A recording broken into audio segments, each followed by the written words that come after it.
you, Mr. Alexander. Mrs. Walters? All right, good evening, everyone. I'd like to call the Curriculum Committee meeting to order. According to Policy 903, public comment, which is limited to 3 minutes, should be directed to the presiding officer rather than individual board members, district employees, or members of the public.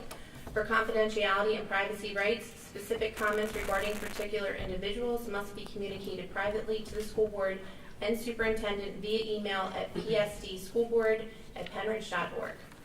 Mrs. Walters, if it is okay with you, I would like to say a couple comments before we begin public comment. Is that fair? Yep. Dr. Bolton, may I just interrupt you for one moment? You definitely trump me, Mr. Krause. Thank you. First, it's great to see everybody out tonight, so thank you for coming out. I know you all have important things to do, so thanks for coming out to this. As a reminder on Policy 903, it is intended for comments. It's not a question and answer period for us to answer questions. It's intended for comments.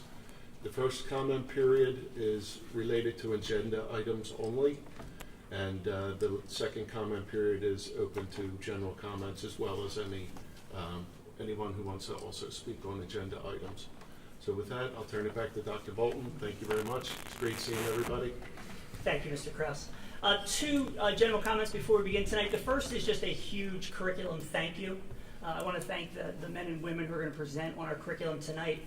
Tonight is a celebration of 3 hard years of work. Since when I started in August of 2018, I'm almost at my 3rd anniversary, one of the first things that Dr. Scheid and I spoke about was about the status of the curriculum in the district. And we made a commitment at that point to evaluate and look at all of the curriculum across the district. We began at the secondary level, and you're going to see much of that work tonight. And so there are 21 courses being proposed tonight, with others that will follow during the school year. And they demonstrate 2 significant steps in our curriculum development. The first thing that you'll notice, and it'll be highlighted for you, I believe it's Mr. Reverka who will be highlighting the new curriculum format that was developed by our staff through their work with Dr. Heidi Hayes-Jacob and Dr. Bennett Kallick. It includes details for each unit of study, including a timeline for the entire course, standards covered, the big ideas, the essential questions, the skills learned, the content covered, the instructional resources, and the habits of mind that are incorporated into that specific unit. With all of that information, it is still written in approachable language so that staff, parents, and all community members can see what is in each unit and course. Secondly, they'll demonstrate the new curriculum storage device that was approved by the board this spring, and it's called Atlas. There have been a couple previews of it at curriculum committee meetings over the last couple months, but today you'll see it a lot because all 21 of these courses, if you looked at them in advance, are in what's called Atlas, and it's a program we have purchased. This provides one common view for all staff and families, which is different from how our curriculum was organized in the past. It allows anyone to view the content of a course along with the resources being used. The only thing that the community cannot see are the tests and quizzes for obvious reasons. It will also provide a greater level of consistency between our schools and among our classrooms. I cannot thank enough Dr. Scheid and our curriculum supervisors, Ms. Sarah Raber, Mr. Howard Vogel, Mrs. Megan Belletta, and Mr. Keith Reverka for your work with the hundreds of teachers who have done this over the last 3 years and this tremendous work. So thank you in preview of that tonight. I'd like to also provide an update on diversity, equity, inclusion, or what we call DEI work in the district. There have been recent emails and conversations regarding the action steps from the past year, as well as our plans for moving forward. I would like to remind everyone here, as well as those watching at home, that our district website has a DEI page that includes a listing of all of the work that's been done at the building level and the district level over the past 3 years since I've been superintendent. When you go on the DEI page, please look for the DEI guidebook. It is a very organized and helpful communication tool that will be updated as we move into the new school year. Moving forward, just like we're looking for in curriculum, we are looking to provide a greater level of consistency between the 11 buildings. To help oversee this work, we will be forming a district DEI steering committee whose responsibility it will be to help supervise and support the DEI steps that are occurring across the district, whether they be building initiatives or district-wide initiatives. This steering committee will consist of board members, administrators, teachers, and parents, And I would like to thank both Mr. Krause and Mrs. Cullen for their help in developing this new level of support across the district. Please stay tuned for more information on this new committee as we begin the school year. Thank you, Mrs. Walters. Thank you. We do have a few people that signed up for public comment for the curriculum agenda items. So I think everybody kind of signed up on one sheet, so I'm going to pick off here. We have Dave Badillion. Do you have a question or comment on an agenda item? Mr. Badillion, I want to be clear that your comment pertains to one of the 21 courses that are being promoted tonight. Those are the only things on the agenda. If it's more general, it can wait till the end. Is it specific to any of the 21 courses that are being presented this evening? So considering that the framework for the courses is culturally responsive teaching, that's more generally what I want to talk About the framework? about the framework. Okay, certainly. That is on the agenda tonight. Thank you.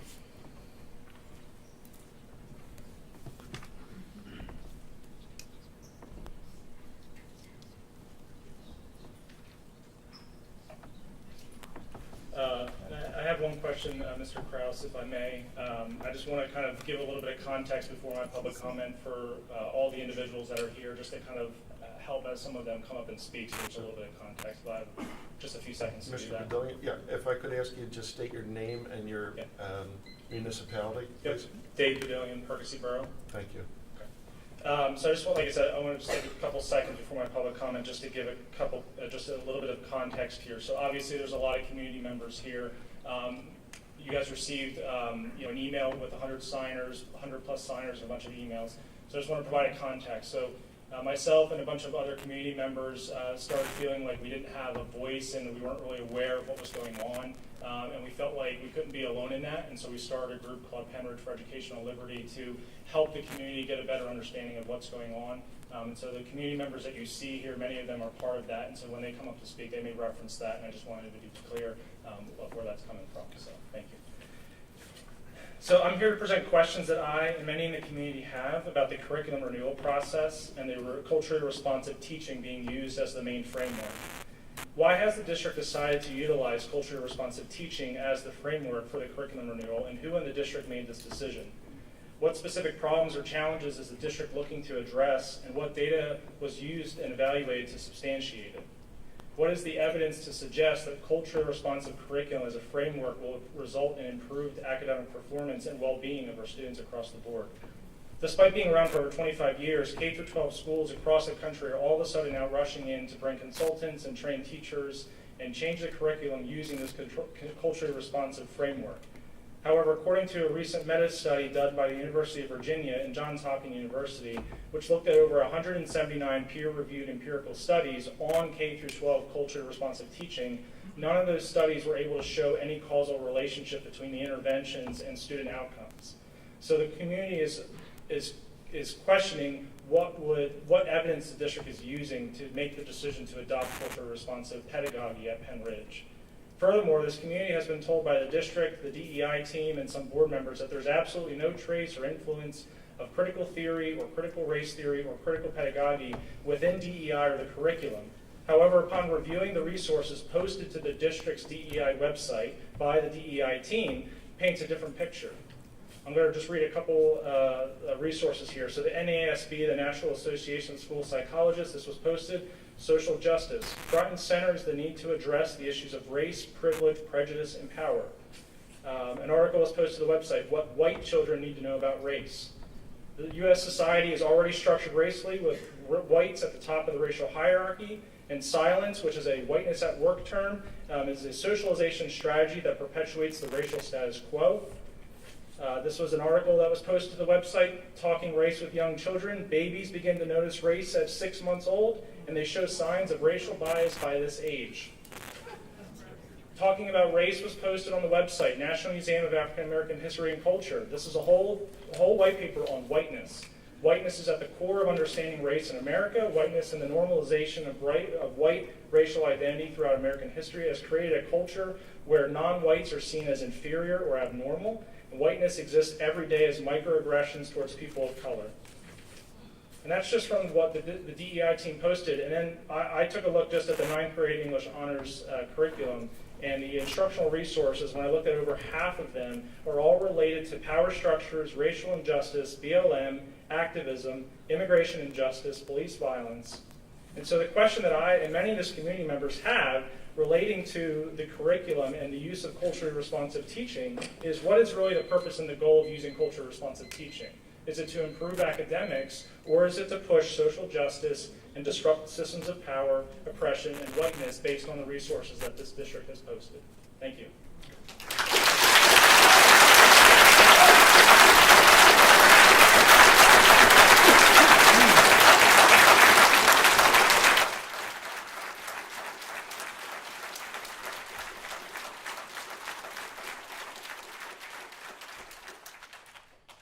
All right, next we have Jordan Blomgren. Please state your name and municipality.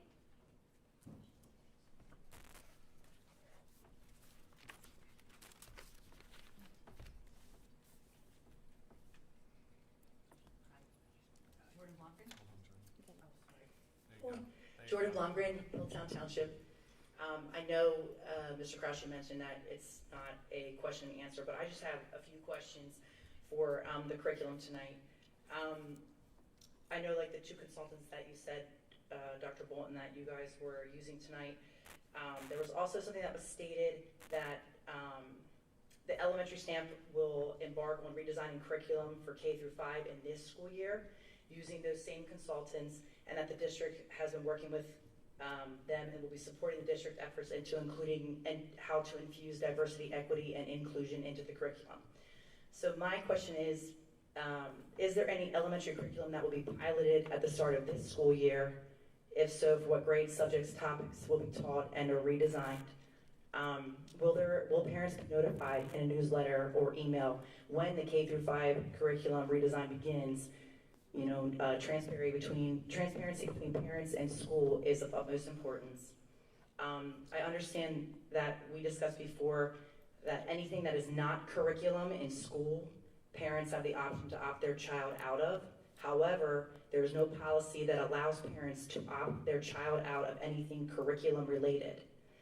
I know the advice was to discuss with the teacher and principal on anything that parents would have concerns on. I just ask that a policy be created or amended so that parents have the option for their child to do an alternate assignment if the assignment goes against their family's values and or beliefs.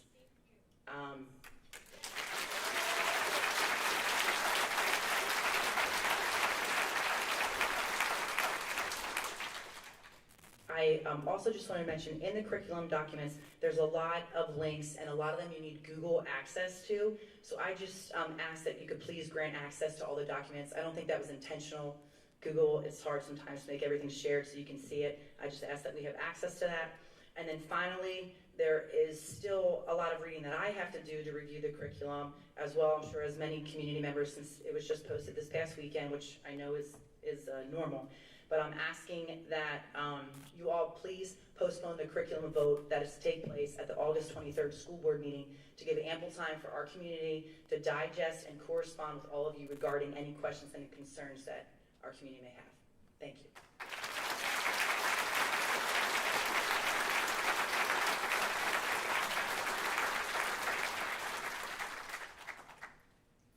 Okay, next we have Kim Badillion.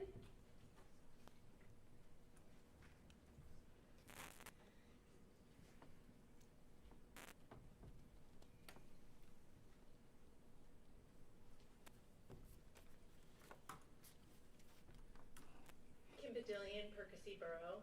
I reviewed portions of the proposed American literature and English curriculum, and the concept of oppression, particularly racial oppression, is overwhelming and out of balance. American literature's honors. In the autobiographical notes by Baldwin, the Black author states, "I was kind of a bastard of the West. This is not my heritage. I would have to appropriate these white centuries. What was the most difficult was the fact that I was forced to admit something I had hidden from myself, that I hated and feared white people." Rules of the Game, a Chinese-American author growing up in San Francisco's Chinatown, her mother explains American rules, where people from foreign countries must know the rules, but the Americans don't tell them the rules because they don't want them to get ahead. Daughter of Invention, the story of an immigrant girl whose father believes that fitting into American culture requires the family to abandon Spanish culture. I Was Their American Dream, about an immigrant trying to adapt to white culture. The story states that mixed-race people feel alienated from white-dominant culture. In the American Dream unit, the stated big idea to be conveyed is that the core concept of the American Dream, the right to life, liberty, and the pursuit of happiness, varies in its accessibility to certain people and the reality of its achievement by certain people. In the discussion section regarding changes and updates to the American Dream is a TED Talk.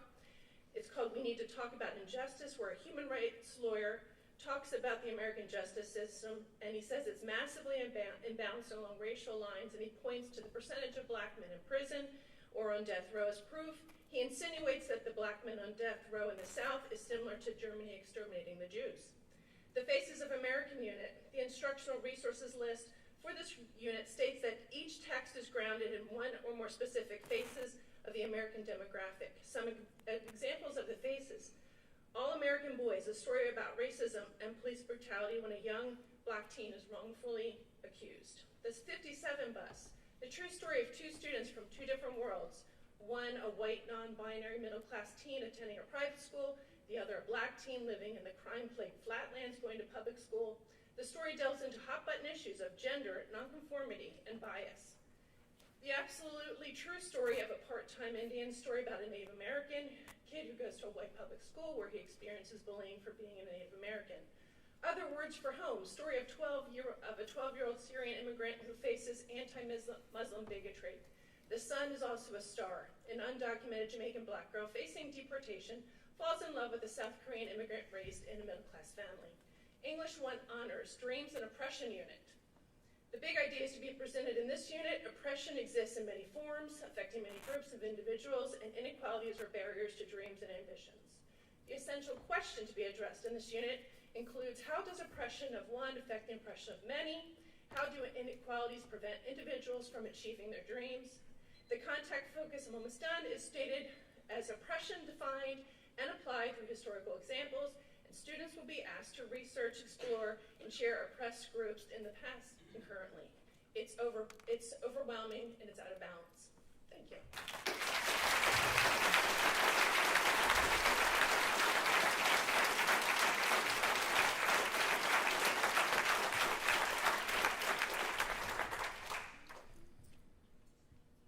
Okay, and next we have, it says D. Freeman. David, maybe, or? Please state your name and municipality.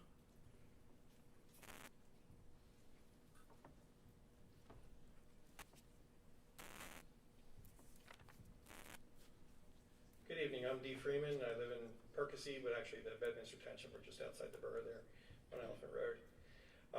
I just wanted to share a couple comments in general. I graduated from this school here. We were the first graduating class in 1976, so it's the first time back in the auditorium. It's pretty cool. And after I left here, I went to Virginia to go to college for pre-med. And when I was down there, I took a history class. And they talked about this conflict that happened in the 1860s down there. And up here, it was called something about the Civil War. That never happened. Okay, so if you go to class down in Virginia, it was the war between the states, and it had nothing to do with what we were taught here. And if you were from the North going to a Southern school, let me tell you, you got into some pretty spirited debates with people trying to convince them it was anything other than the war between the states, and the South didn't lose. They ended it to preserve the Union. So not quite how I studied history here, but the point I want to make in that is what we teach the kids is really lasting and hard to change. So whatever we teach our children, it's going to be an opinion they carry, and it's going to be very hard to change. So truth is going to be a big piece of that. And I know it's hard to find the truth. And I'm sure you spent the last 3 years working hard on the curriculum, and I know how hard that is to do even in a facility where I work. I hire about 250 people a year where I work. And I got to tell you, we're really poorly preparing a lot of these kids for the future because we don't teach them how to do critical thinking. We don't teach them how to respect. We don't teach them how to respect each other and work together. We don't teach them how to respect organizations or even the facilities that they work in or places in the public. And we don't teach them to learn history, the bad and the good. and learn not only what happened that was bad, but why did that happen and how did that come about with so many good people? How did so many bad things happen? And that happens over and over again in history. So how do the kids have to learn to understand that? And I think those kind of things are very important. I have people that I hire every week for people like housekeeping, and they need to do a 1-to-4 mixture of stripper for the wax, and can't figure out how to do a 1-to-4 mixture in a 2.5-gallon bucket of water. How much stripper do you put in?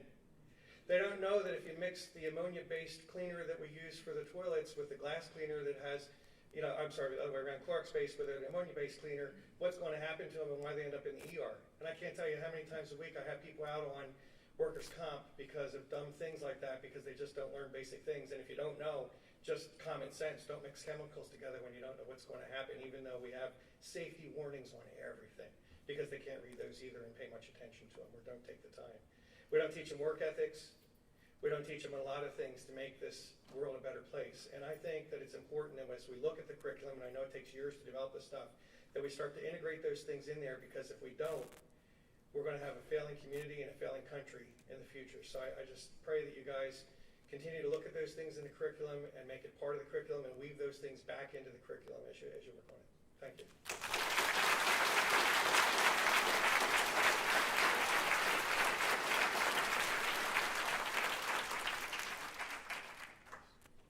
Next up is Ross McLennan. I'm going to read at the end. Okay, thank you. Next I have is Dawn Curran.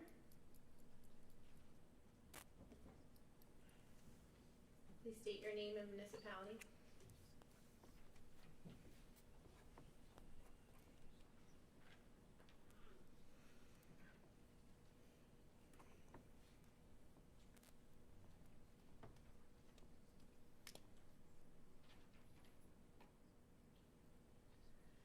Good evening. My name is Dawn Curran. I live in Bedminster and I have 2 daughters, the older of whom will start in the district first grade in the fall. I'm also an English teacher at Central Bucks High School West.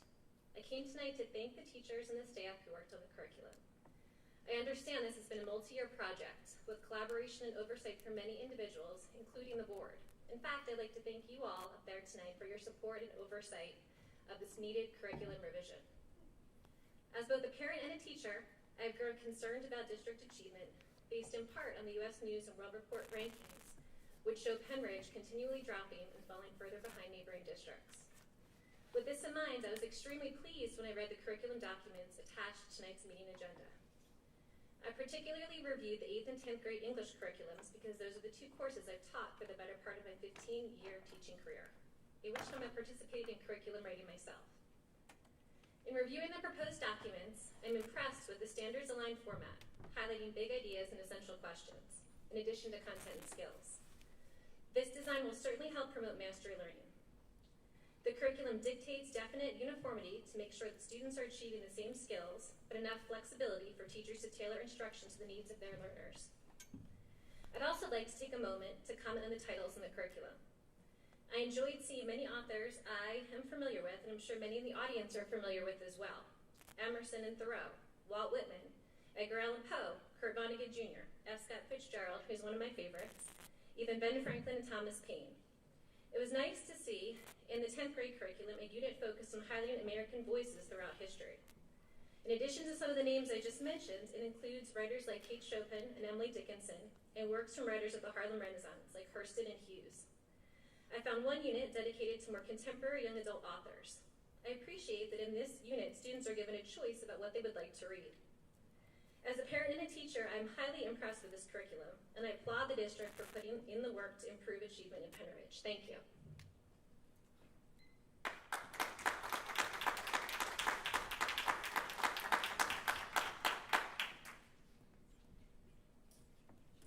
Okay, and then last we have Christine Pataki. Name and municipality.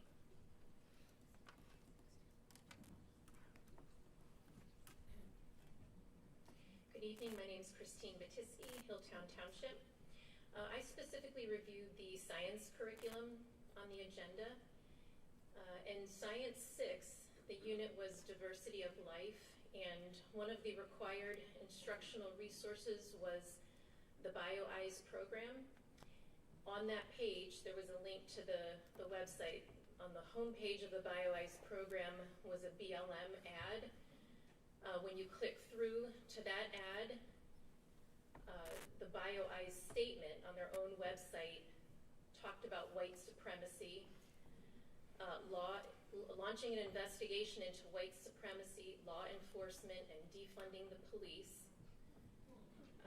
I strongly recommend removing that resource, as a student would be likely to find it.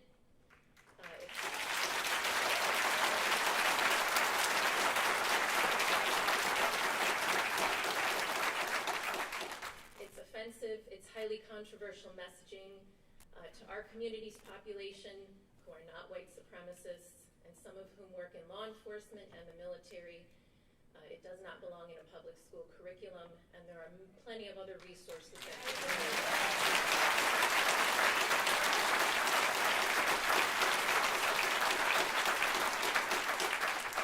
in the science unit, in the Science 7 unit of the Fragile Balance, Environment, and Ecology, in the environment section, it was a skill listed for students, and they called out using evidence to support the occurrence of global warming. And my question or recommendation would be to allow or encourage the students to use their critical thinking skills and be encouraged to also argue the opposite, to use evidence to support global warming is not occurring. And then finally, in the biology for grade 9 honors, in the anatomy section, the content listed learning the structures and function of all the major systems in the body: circulatory, respiratory, digestive, urinary, nervous. But the reproductive system was time permitting, and I was curious as to why that was. Thank you.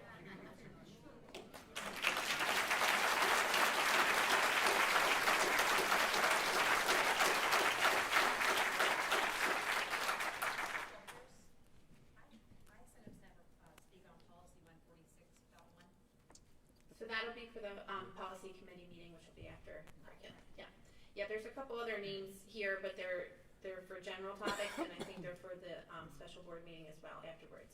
So I think that's all on the sign-up sheet for here. I signed up. I'd like to speak on the cultural issues here. Based on the curriculum. I said DEI, but I want to speak on the cultural issues here. Representative of Penrith for Liberty. I have that. Mr. Mackhouse, I'd like to ask you to keep your comments brief. I know you're no longer a resident of this community, Yeah, but I'm family please keep your comments Yeah. brief. Sure. I'll stay with a 3-minute limit. And Dr. Bolton and the members of this cultural, I appreciate all you're doing. And I've been a teacher for 10 years, and I was a member of the American Federation of Teachers in New York. And I taught mostly minorities, so I got along fine and showed respect for them. Cultural responsive teaching, I'd like to address the issue of problem, cultural responsive teaching, and the issue of hazing and bullying. So this is also an agenda of bullying.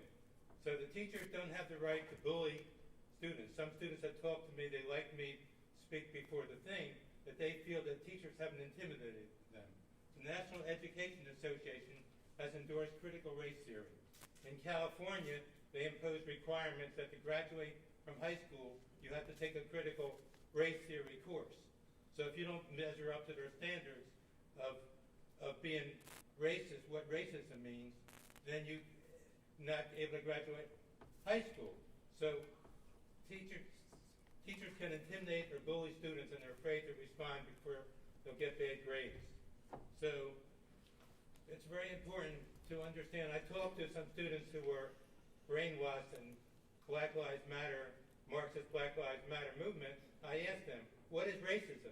They couldn't tell me what racism is.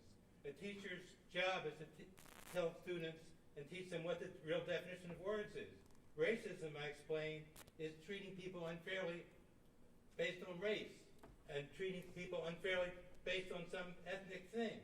It's not being because you're white or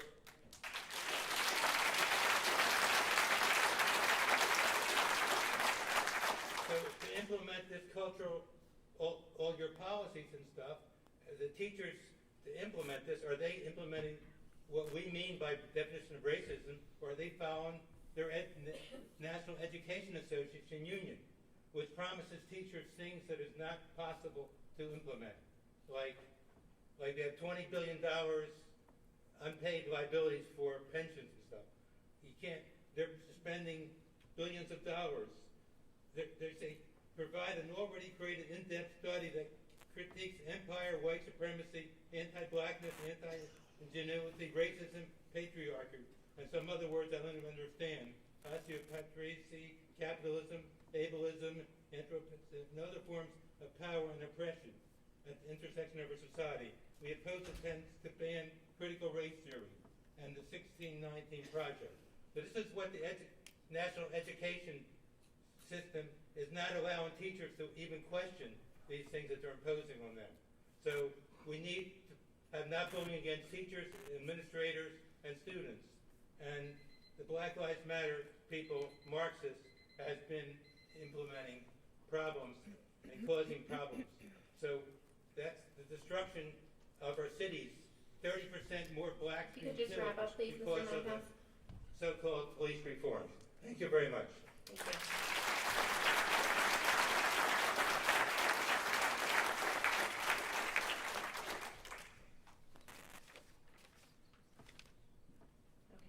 I think that's it for public comment. So we will go into our presentation with Dr. Scheid. Good evening, everyone. I would like to take this opportunity, if you will allow me, to talk about the process. And as Dr. Bolton indicated, this has been a 3-year process, and it's actually been a labor of love. It started 3 years ago. We are looking at our scores, and I believe someone from the community talked about that, and we thought our achievement should be higher. Where's the first place you look? And that is at the curriculum. So that's what we did. We found antiquated curriculum from 1997. We found irrelevant curriculum. We know that we are teaching a modern learner.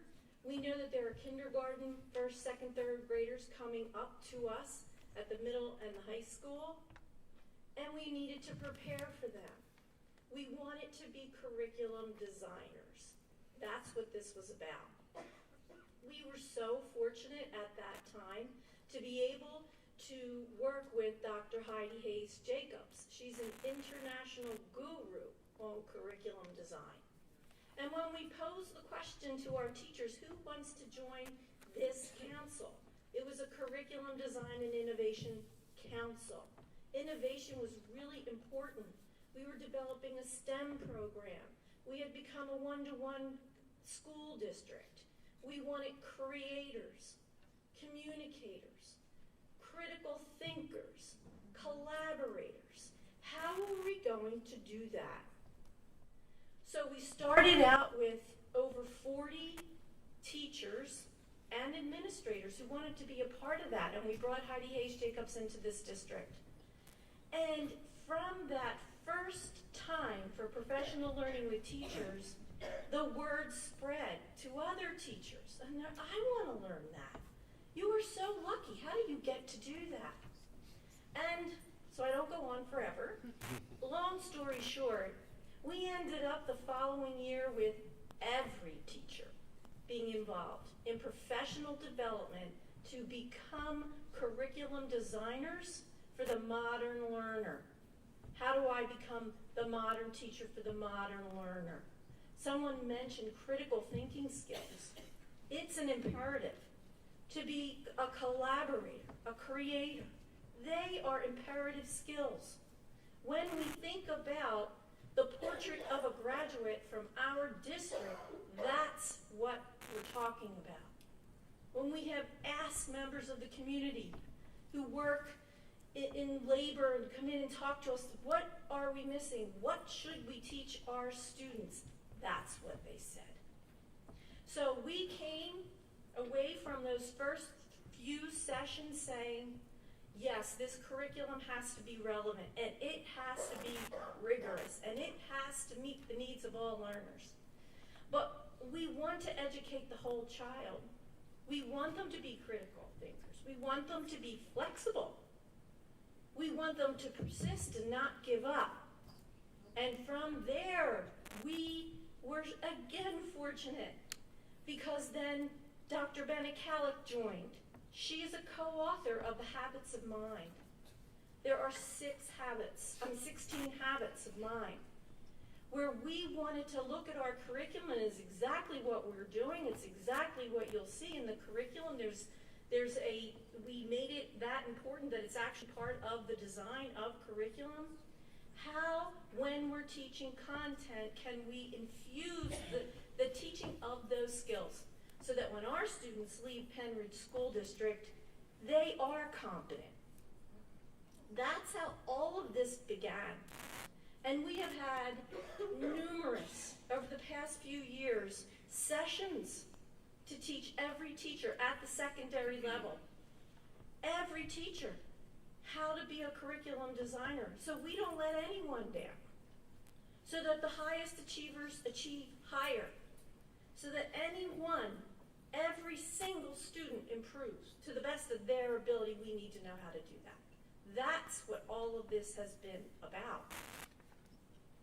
We have teachers who, last year, after the pandemic happened in March, in June, at the end of the year, when everyone was so exhausted, our teachers stayed 5 days.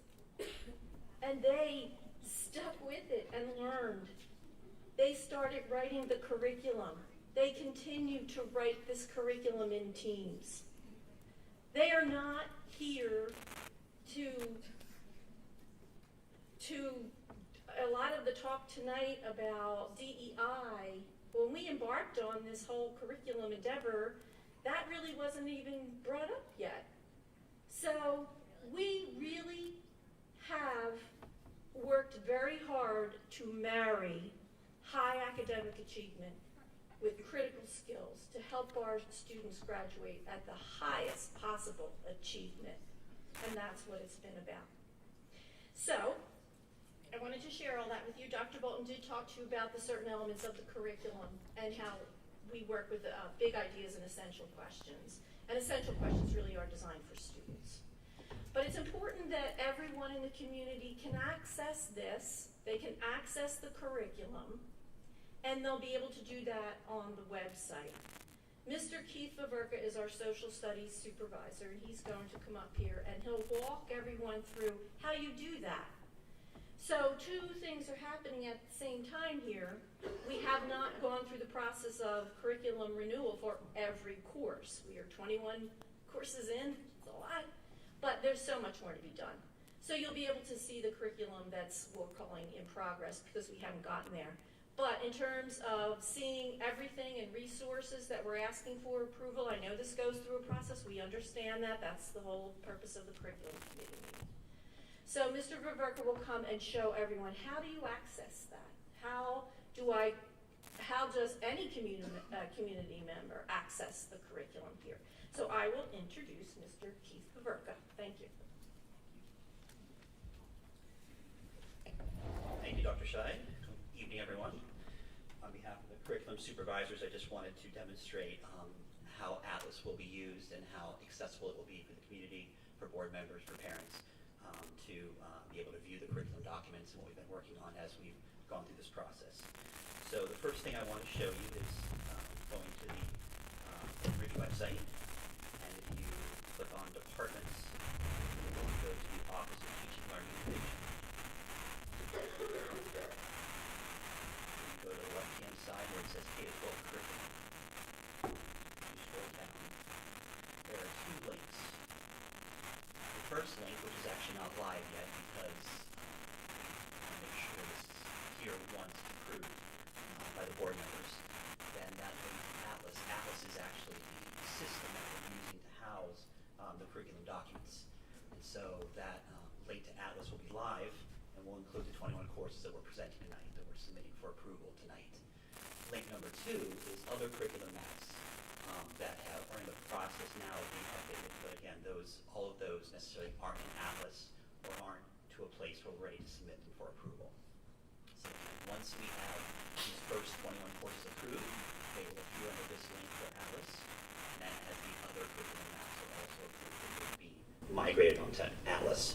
The great thing about Atlas is there's a part that the teachers work on, that through the actual program, then there's also the public-facing piece of it where we can share it with everyone and everyone can have access to those different curriculum documents.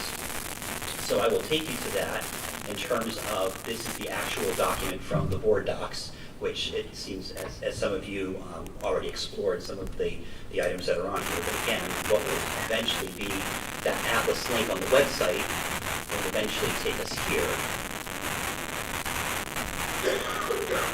We will come to the public site for Enrich Curriculum. At the very top, there is a All Curriculum tab. Click Browse. That's where those documents are located. So here are the 21 courses that are also linked on that document. And then as you go to one, if you were to go to English 8, for instance, what comes up at this point is a course description. And you also have the units. And it gives you a calendar of the time periods when those units will take place through the year. So if you were to click on one of these units, such as Price of Freedom, you will see, and all of these will be similar. So regardless of what subject you look at, you will see the same basic components. So you'll see standards. You'll see big ideas and essential questions, which we've talked about this evening. And as you can see, everything's color-coded. So essentially what we have is one essential question to one big idea. And typically that big idea will answer that essential question or give the idea, that the concept around that essential question. So those are usually color-coded in terms of which essential questions deal with what big ideas. If you move down further, you'll also see content and skills, and again, they're also color-coded. So as you see, the color coding will correspond with the essential question, the big idea, the content, and the skills that go along with it. And again, all the curriculum documents are very similar to this format, that you'll see these color coding sections. And then of course here we have instructional resources.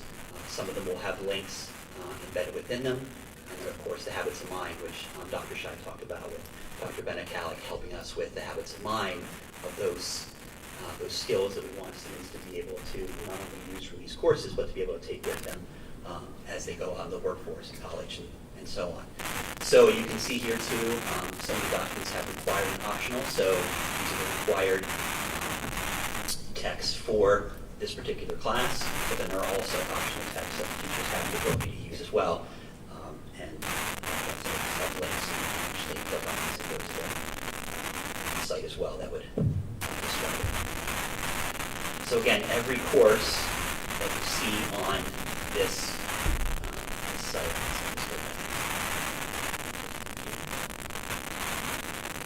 so again, every course you see here will have that similar format, and as we have these approved, these will then be moved to the website where that's available through Atlas. And as additional courses are approved, as Dr. Bolton said, throughout the year and into next year, and then as we transition to elementary and have some of those courses as well, those will all be added then to the public site. So you can go here and browse and search by school, by grade, by subject, and be able to see all those completed curriculum documents.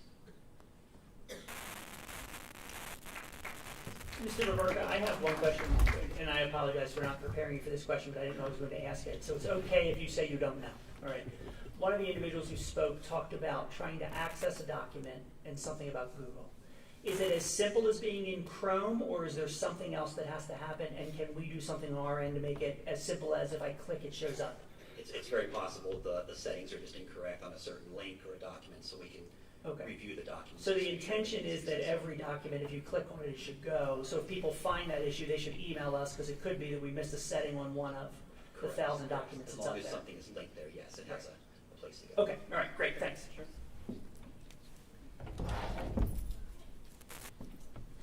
Thank you, Mr. Vivarka. So there are 21 courses that have been listed, and we sent them, and the board members have had a chance to review them. Do you have specific questions about a particular course you want us to go through? Do you have questions you just want to review for each department? What makes the most sense for you? How can we be helpful?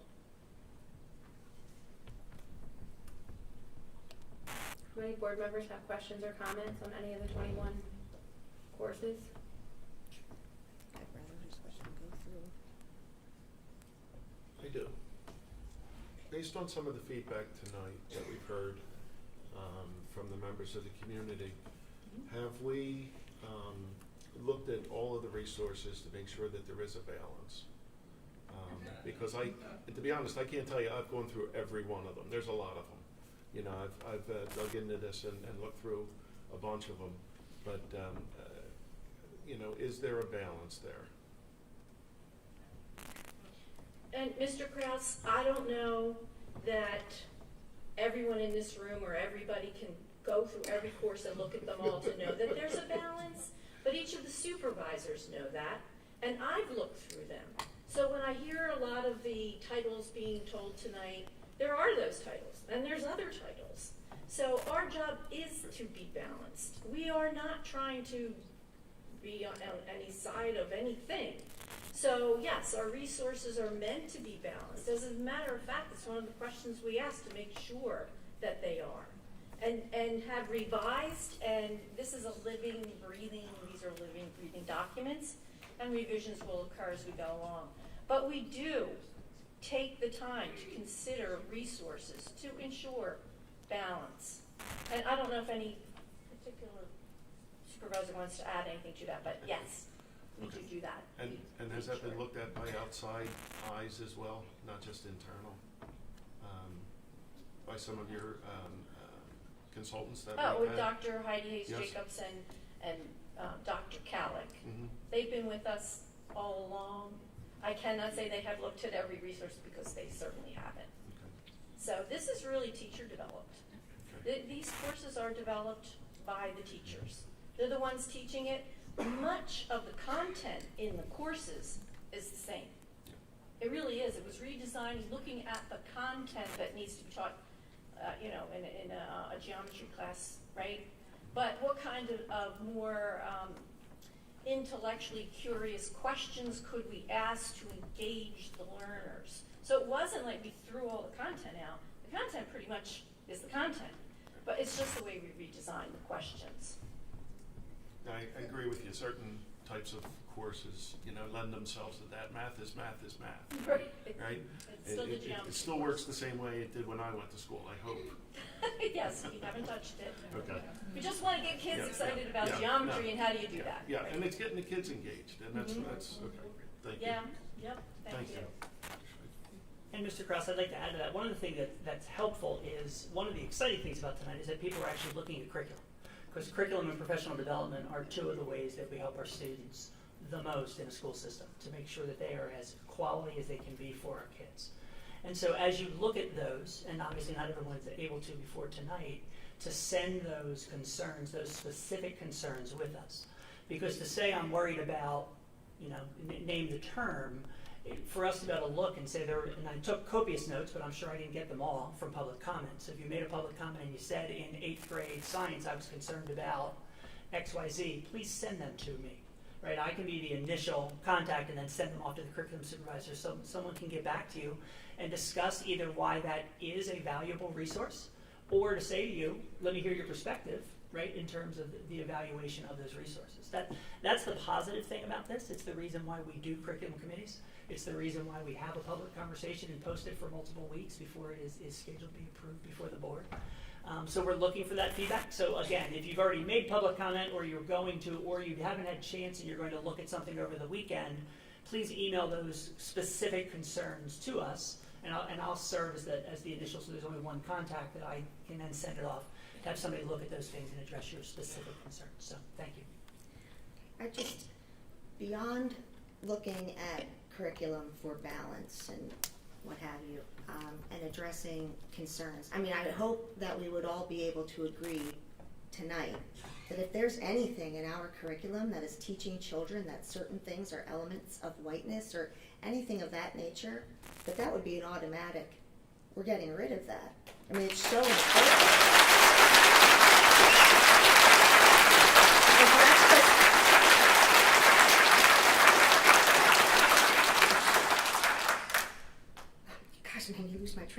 The other thing is, I'm glad you brought up the habits of mind, because when we first introduced habits of mind, I was really excited. I taped the habits of mind graphic up in my house for my children, because I thought it would be a wonderful thing for helping children internalize their power, understanding that they possess the power to create the life that they want, that they have it inside of them. And now my worry is that we've, like you said, this came along well before the Diversity, Equity, and Inclusion Initiative, right?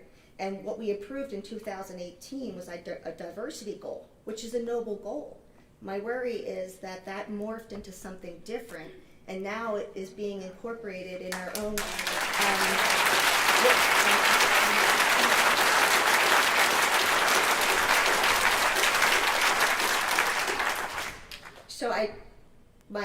What the habits of mind now is pulling the DEI through all of the courses. This is what the gist is on, our materials that we've shared. And I just want to make sure that we're not getting away from the true nature of what habits of mind is supposed to be. It's supposed to be in here. We shouldn't be teaching children to look outside of themselves for validation. We shouldn't be teaching other children that they're the cause of someone's suffering. I think that's a horrible thing and really counterproductive.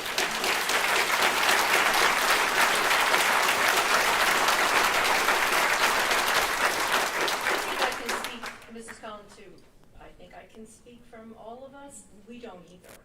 And habits of mind has been, no, we don't. Of course not. Of course not. If I ever heard that, I'd be the first one to talk to a teacher who would say that. And if in fact you have heard that, a teacher was talked to. Because the reality is, we have set this curriculum. There are curriculum expectations. And we expect teachers to teach that. They're the ones who are designing it anyway. But in terms, I'd love to go back to habits of mind. Because teachers were all trained in habits of mind. Administrators were all trained in habits of mind. You'll see that posted, you'll see the 16 posted in classrooms. It is vital to us that we are teaching the skills while we're teaching that content when applicable. It's not going away. We put it in the document so it never does. And you'll see some curriculum documents where teachers have gone in and put in resources under habits of mind because it is so critical to their learning. And that is not going away. And I want to assure you and the entire community that it is at the heart of what we're doing. It isn't going away. I guess I'm not being clear. I've heard a lot of things, and I don't think that people were pulling them out of thin air. These are things that they found in our various curriculum. And it had certain concepts, ideas, whatever, that are objectionable, that are really inappropriate. And so what I want to hear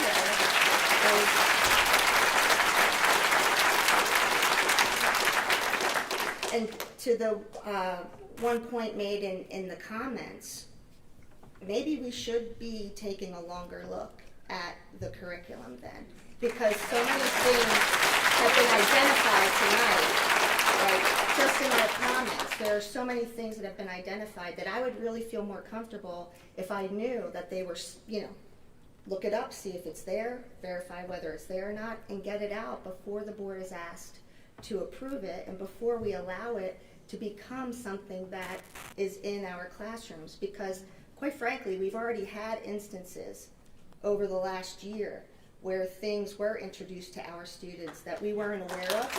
And,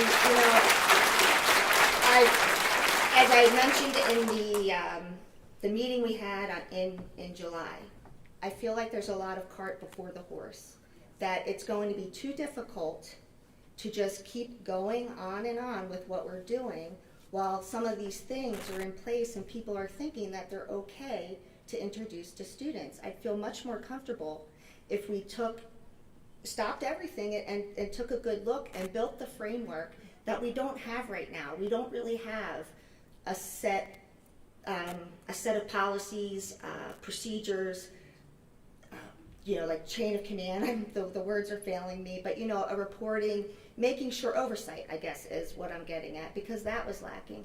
And I haven't seen anything that's shown me that that's really been put in place. So before I would want to say, yeah, I give my approval to all of these things, I want to be assured that every single thing was looked through, every concern was looked through, that it was found if it's there, and that it was taken out. So that's where I'm thinking right now.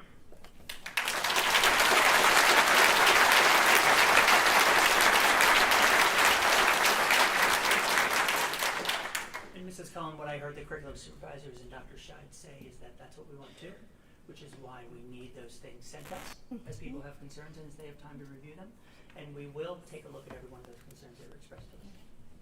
August 23rd is coming quickly. Will there be a pause button on those curriculum items that have community interest? So curriculum documents are the decision of the board, and so Correct. the board will ultimately make that decision. Correct. If the board is not comfortable Then we pause. having something entertained, right, we'll need to talk about the ramifications of that in terms of the start of school and what that looks like, and how many documents we're talking about. But curriculum is the board's purview. Correct. So obviously the board makes that decision ultimately, so if the board is not comfortable, they should not move forward. Okay, thank you. You're welcome. Okay, do we have any other questions or comments from the board members? We're good? Okay, we're back to public comment. Is there anybody that would like to make a public comment? Please come up and state your name and municipality. Mrs. Walters, does it make sense to go back to the sign-up sheet in order after this woman speaks? Just since there was an order, just in case, just to ask people. Okay? Thank you. My name is Donna Allen, and I live in Bedminster Township. Back in 1985, I had gotten engaged to my husband in 1984. In 1985, I was driving a 1970 Pontiac Le Mans and went into Trenton, New Jersey, probably to get gas because it was cheaper over there. I was in my car, I had the windows down, I had no air conditioning, and I was listening to music, and I had my hand outside of my car, and I was tapping along to the music. A gentleman pulled up next to me and looked over and saw my engagement ring. This is a picture my husband took of me after we got engaged, and there's my engagement ring. It's not huge. But the gentleman said, "Oh, look at that white girl out there flashing her diamond ring." And I got scared. And I pulled my hand inside the car, and he continued to comment. That's back in 1985. I was being discriminated against because I was white. Discrimination isn't just a white problem. It's all race problem. What we need to be teaching our children is kindness and respect of each other. Not that white people are inherently racist. We are all racist. We need to teach them to respect each other. You cannot fix the problem by putting one race down and lifting another one up. The only thing that you are going to do is cause resentment and more division.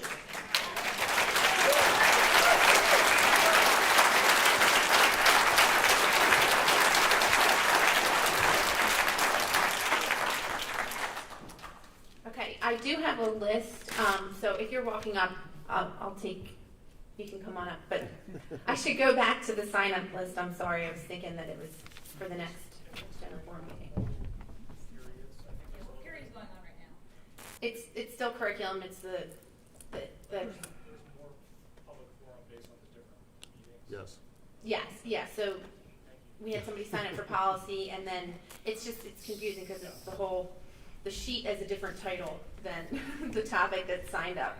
So do you want me to speak or not? Yes, if you could see, did you sign up on the sign-up sheet? I did. I'm at the very end. Okay, that's fine. Well, good job jumping. I thought there was like no order. So That's my fault. Sorry. Is this on? Yep. Okay. My name's Janine Wheelis. I've been a resident of Percy for 21 years. I actually live in Hilltown Township right now. I have 3 children that have been in and out and back into the Penridge School District. First, I want to say that I had an opportunity to listen to the June 1st curriculum meeting. I heard the pain and passion in everyone's voice. I too have been disappointed and frustrated with the poor handling and lack of follow-through by the district with my children, and feel that there is definitely a need for changes in the school district. However, I do not agree with the DEI initiative as the approach to solve the problem in our schools. In fact, I also see it as doing more harm as opposing to have no effect at all. I believe the intentions of the committee are sincere, but are backed and stimulated by extreme emotion, as well as possibility of financial gain from the federal government.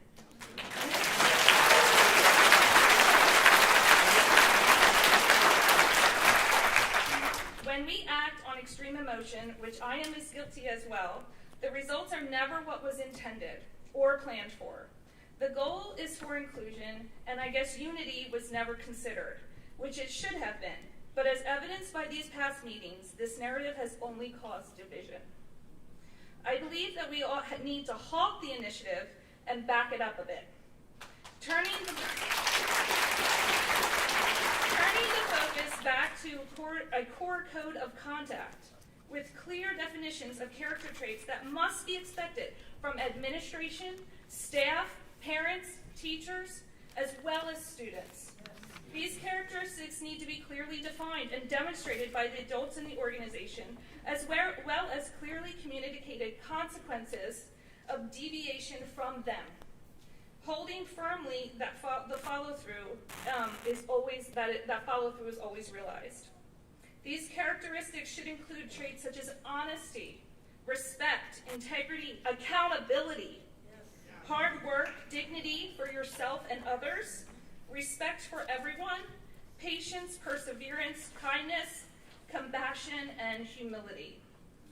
These character traits are equally defined for all humans and equally attainable. They do not have bias. Right. In reference to equity, i.e. equality of outcome, my experience within the school system tells me this process has already infiltrated our schools.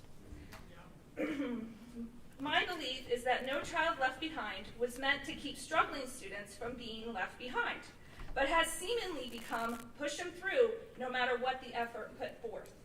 I have a child who would have greatly benefited from accountability, an opportunity to fail and learn from his failure. Instead, it was demonstrated for him that no matter how little the effort, essentially none, he still would pass, and he has. Equity equals equality of outcome is not consistent with hard work, which should be enforced characteristic in a code of conduct. If effort is not exhibited, then you get the grade and outcome that is consistent with that. I'd like to also address the statement of speak your truth. If you can please just wrap up your time. I'm going to try. Thank you. A popular saying that culture deems to make an adage, and which is specifically used in the initiative.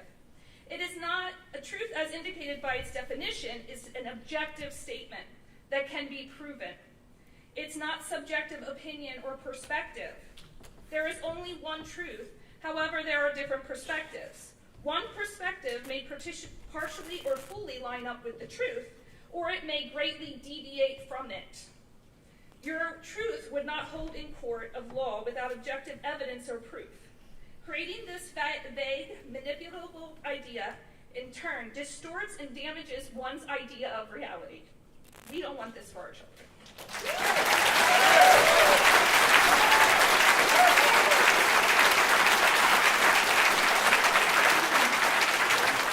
I want to end with a disclosure.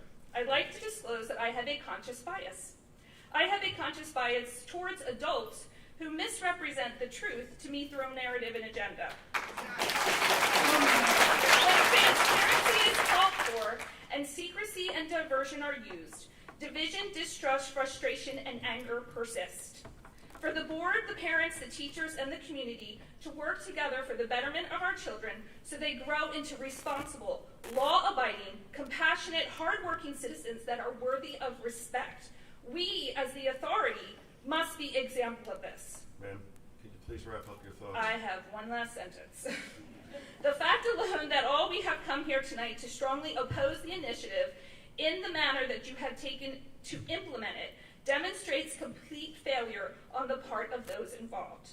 I'd like to suggest we clear the slate, approach this with more and varied opinions and viewpoints being included, whether we forfeit the government's funds or not.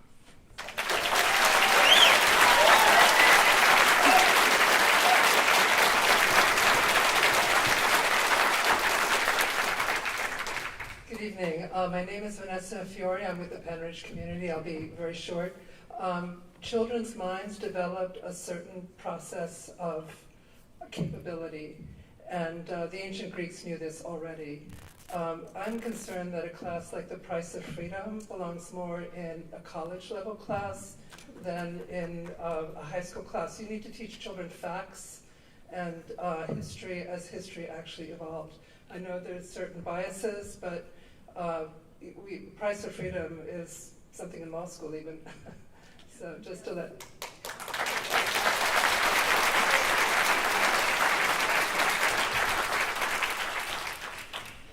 Okay, I'm going to go back to the list here. So I have Janelle Montigny. You have signed up twice for your DEI comment, please. For the policy 146, right? DEI. Or for the other, the DEI comments? Which one? The DEI. Oh, okay.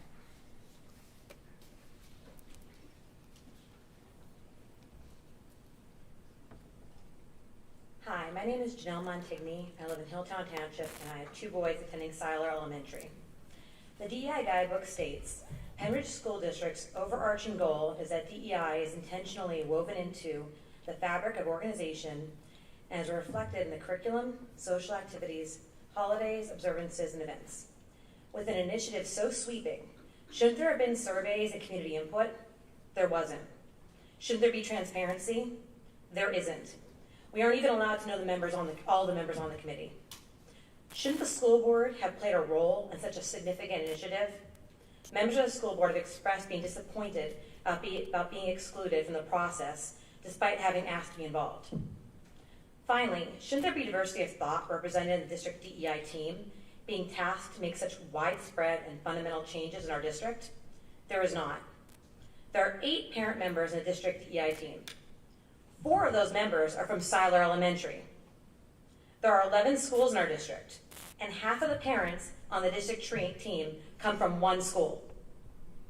Of those 4 parents, 2 happen to be running for school board in the same ticket. One is the husband of the candidate, and the other is an active supporter of both candidates. When I and others requested to join the committee, we were not allowed. It was expressed that 8 parents was the right number for the team. I still don't understand what the problem would have been adding a few more parents to include more diverse voices. To date, we have never been given a concrete answer regarding the necessity of starting the initiative. We were never given data. Parents and teachers were not surveyed. At the last committee meeting, a parent brought up that there were 2 racial incidents with his daughter. He expressed that words hurt. I agree, and any bullying is extremely upsetting to me. I have a 14-year-old niece in another district who is bullied, and it's a large reason why she started to get homeschooled 2 years ago. It breaks my heart that she'll likely never go back to in-person school. My niece is white. I say that because bullying can happen to anyone. Being called fat or ugly hurts just as much as a racial slur. What I would like to know regarding the racial incidents that were brought up at the last meeting, were they handled properly, and did it happen again? If proper procedures did not take place, I'd be the first to demand that it be looked into. That said, unfortunately there are mean kids out there in general. I went through it growing up, and my kids are now. I do not think it is fair or necessary to tear down our entire district over a few mean children. Per the most recent pay survey in Penridge, the highest incident of bullying was over height and weight. Again, though, if there's something lacking in the current bullying policies, I, like many people, would listen and want to help. No one wants to see any child hurt. I'm almost done. My last thought about the DI initiative is every elementary school in our district already has programs to teach kindness, empathy, and being inclusive to everyone. I've always taught my boys the same at home. Over the years, every single one of my boys' teachers or coaches has always given me reports that they are nice and friendly to everyone in their class or on their team. They have stood up to bullies to help a shy student. They've always included new kids in what they do. They treat everyone that way. I don't want them judging people based on outward characteristics, which is what the DI initiative ultimately does. I want them to continue to evaluate people by what is on the inside.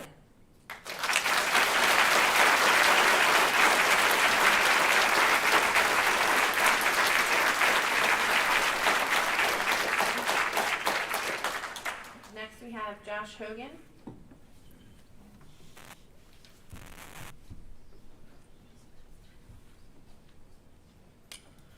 Thank you. So Josh Hogan, I live in West Rock Hill Township. I'm here specifically to talk about two things, transparency and leadership, and specifically my disappointment in this district when it comes to those two things. Before I get to that, I'd like to thank the folks who have led this charge of Penridge for Educational Liberty for their transparency and leadership during this time.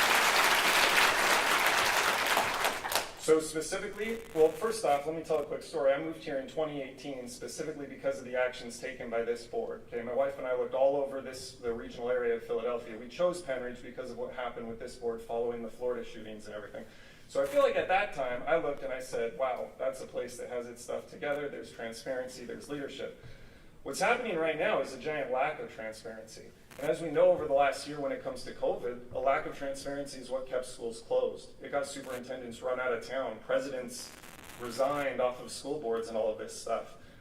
Janelle already alluded to a lot of the issues with transparency when it comes to this issue, and one thing that I'd like to call out in particular is the description of this board at Sailor Elementary as content and not curriculum. What else can that be but an attempt to obfuscate the authority of the board, to provide direction to the administration? It's not transparent.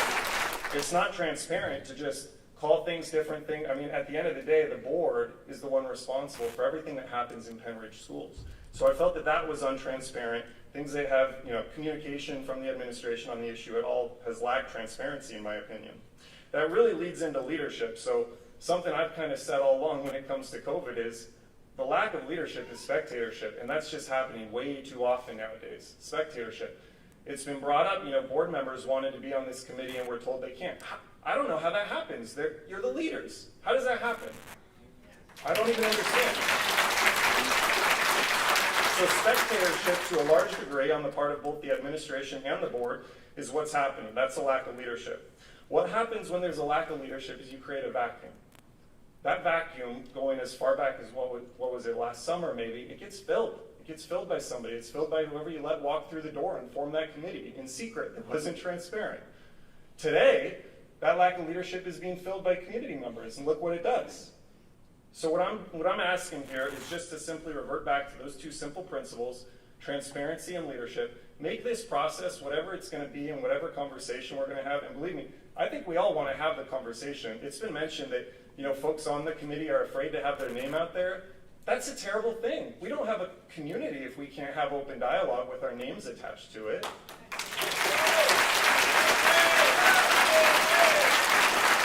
So the first thing is, let's get transparent about this, and then secondly, I would urge the board. This is a very strong board. I moved here because of this board and chose to live in this community and raise my kids here.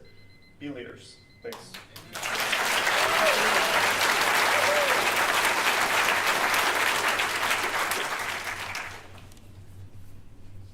Okay, next we have Bill Wambrin.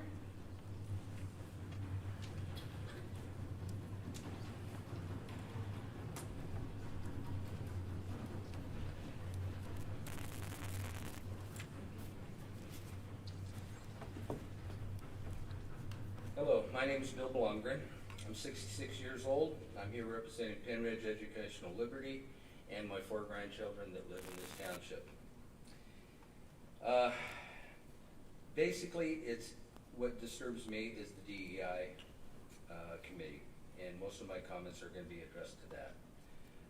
DEI is really critical race theory dressed in different clothing. They use the same terminologies, the same key trigger references. You can put lipstick on a pig, but at the end of the day, it's still a pig. This is a charade. The committee is stacked. The policy is flawed. Diversity of thought is one-sided.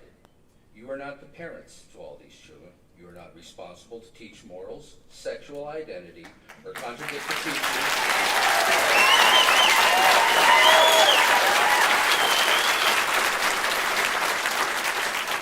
Contradict the teachings of our faith. You parade equity portion of DEI as fair, equal for students. But what you want is equality of outcome. Okay, you are helicopter parents handing out participation trophies to students if they believe, think, act accordingly to your guidance. They are not the same. They have different skills, different dreams, different minds. They're going to be going in different directions, and there will always be different outcomes. Your vision for students is through a lens of color. This is identity-driven. You try to shut down opposing thought. For you, free speech is only with what you agree with. What you propose will result in tribalism. If we are to identify myself, I would say I'm an American. But you would prefer to break it down basically on roots of race. I don't believe in race-based identity, as it serves to only focus on the divides of us and not what unites us. Based on that philosophy, I would be a second-generation Asian American, grandson to a man that fled the Philippines from Japanese aggression. This is not a tan. No one here tonight knows anything about what I just said. To them, I've never ever said that to them. They've never heard it from me. That's because it doesn't define me. It is the history of my roots.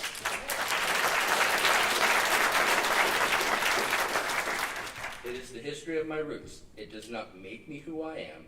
I do, with the help of God, family, and country. That's what makes me who I am. Let these children have the same opportunity to choose for themselves. Thank you. May God bless you.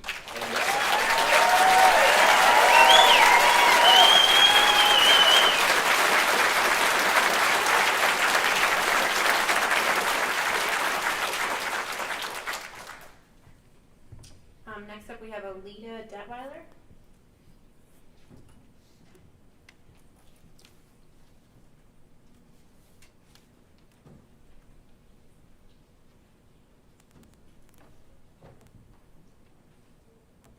Good evening.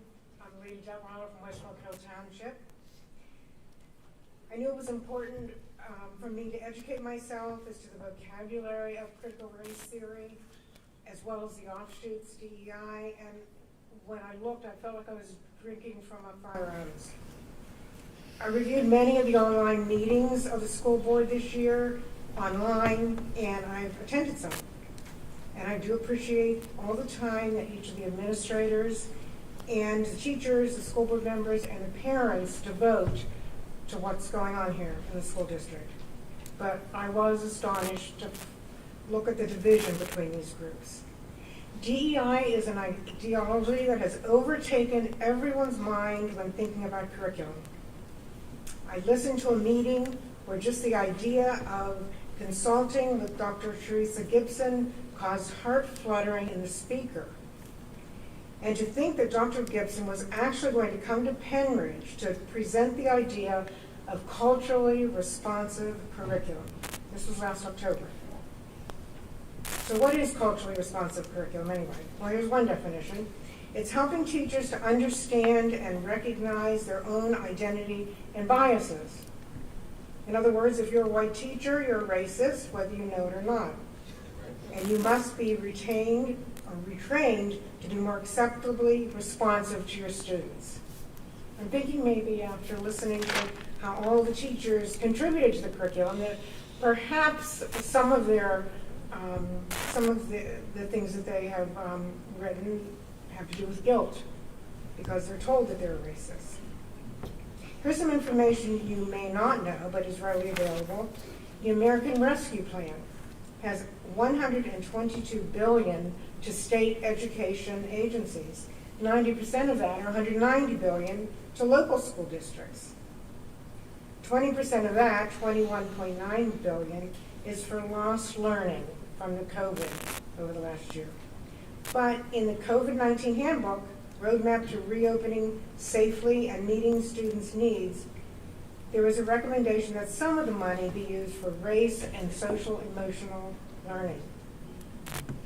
In order to do that, there's a link to the Abolitionist Teaching Network by Bettina Love, who famously states that if you don't see white supremacy in everything you do, then we have a problem. She wants every white teacher to undergo anti-racist training. During the last curriculum meeting in June of 2021, it was mentioned that we need to make our curriculum more student-centered. For example, instead of having an 8th grade student write about someone like Ben Franklin, they could write an autobiography. I have grandchildren all ages. They're already self-centered. We don't need to play to their increasing wonderful self-esteem. These children need to be educated, to compete, grow, and be happy in the world.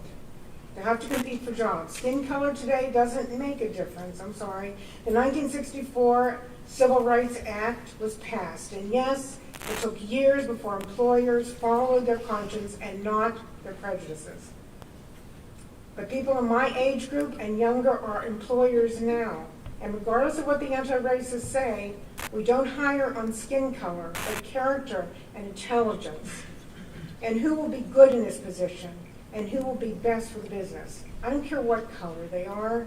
I want a well-rounded individual who is kind and good and respectful and has good grammar. I'd also like them to know how to add and subtract. Writing and spelling is a plus. So please concentrate on the content of the curriculum, not on what other school districts across America are doing. Thank you.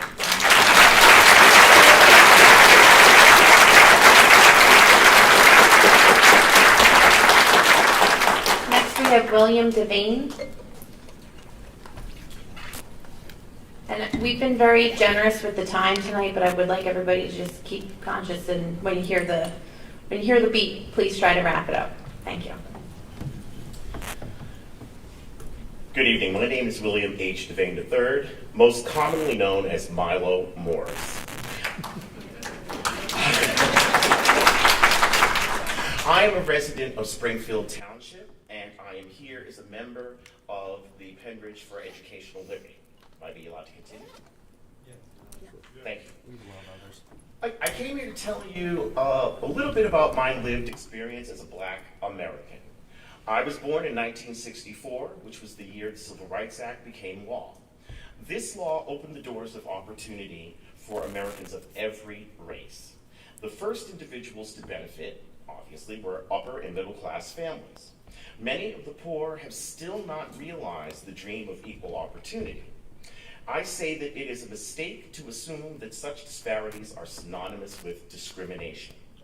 Our struggle for civil rights was a quest for legal parity. We wanted a seat at the table, which had been denied us for centuries. We did not seek to dismantle that table, nor to rewrite the menu that was being served. I am concerned with many diversity, equity, and inclusion efforts. Those words might sound melodic and harmonious to the ear, but we can find bitter melodies and discordant harmonies therein. The definition of diversity that has been presented by the Pembridge DEI Committee states, including but not limited to, and then it goes on to list numerous items, such as ethical value systems and political beliefs. Now, I've been told, and we've heard here tonight, that the committee has excluded community members who possess certain value systems and political beliefs. The committee says that equity refers to differs from equality. Equality refers to treating everyone the same, but does not necessarily lead to equitable outcomes, because diverse communities have diverse needs and have faced varying obstacles and inequities. One problem with that statement is that equality is a foundational concept in the U.S. Constitution.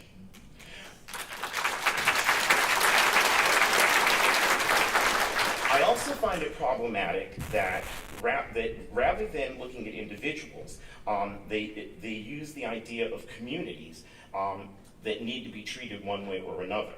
The DEI Committee's definition of equity also includes the concept of fairness, which is a highly subjective quality, and there is no designation of who would decide what is fair. The committee's definition of inclusion is built on a fulcrum of a sense of belonging, and identity sits at one end of the lever with the school district sitting on the other. Belonging is another highly subjective quality with no solid definition or metrics. Using identity as a framework, they are again dissolving the individual into a group. Now, I understand that the purpose of the DEI initiative is to design ways to eliminate hate from our environment. Fine, but the methodology is lacking. I think it's better to simply promote love. As Jesus said, love one another as I have loved you. Thank you.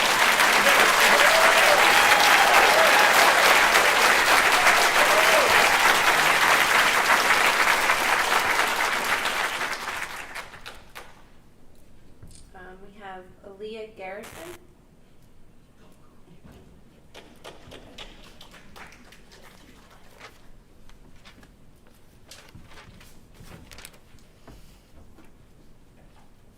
Hello, hi, my name is Elia Fajardo Garrison, and I'm from Bedminster Township.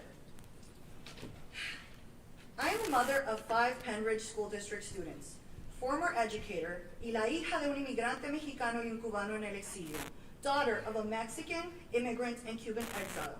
The reason why I'm here today is because of a growing concern and direction I see in this district. That direction is towards embracing praxis and critical theory disguised under the DEI initiative.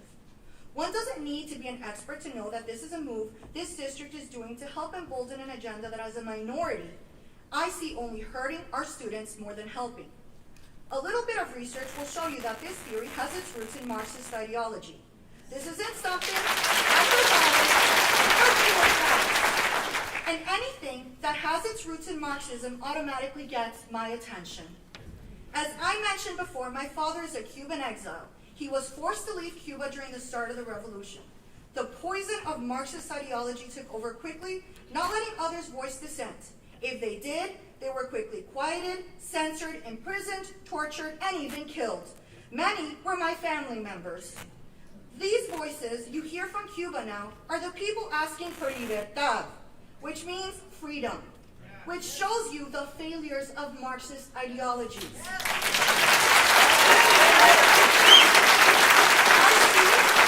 I see firsthand what happens when Marxist ideology and indoctrination occurs in schools.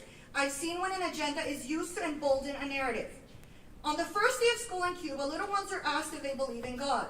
They then ask them to close their eyes and ask him for candy. When they open their eyes, there's no candy. Then they ask the kids to close their eyes and ask el gobierno, which is the government, for candy. When they open their eyes, their desks are filled with candy. That is indoctrination. What is the difference between teaching my children that their white side has privilege and they must fight discrimination with discrimination?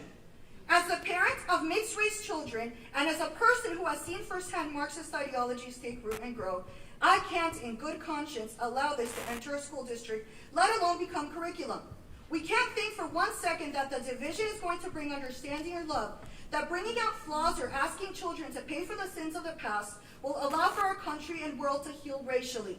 When my minority children are instead being referred to as marginalized, I take offense to those terms. None of what is being brought into practice through the DEI initiative is for the betterment of my children or any child in this district. Instead, it's creating a division between races, colors, and beliefs. Most important, this division is veiled under the umbrella of anti-racism.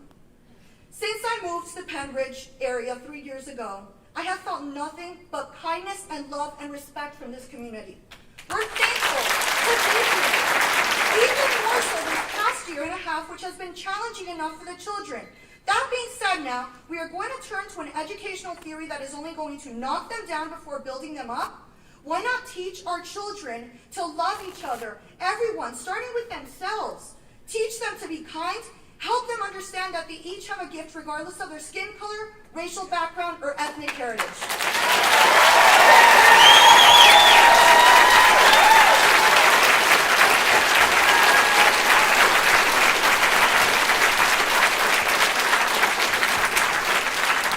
Next, we have Ricky Chaikin.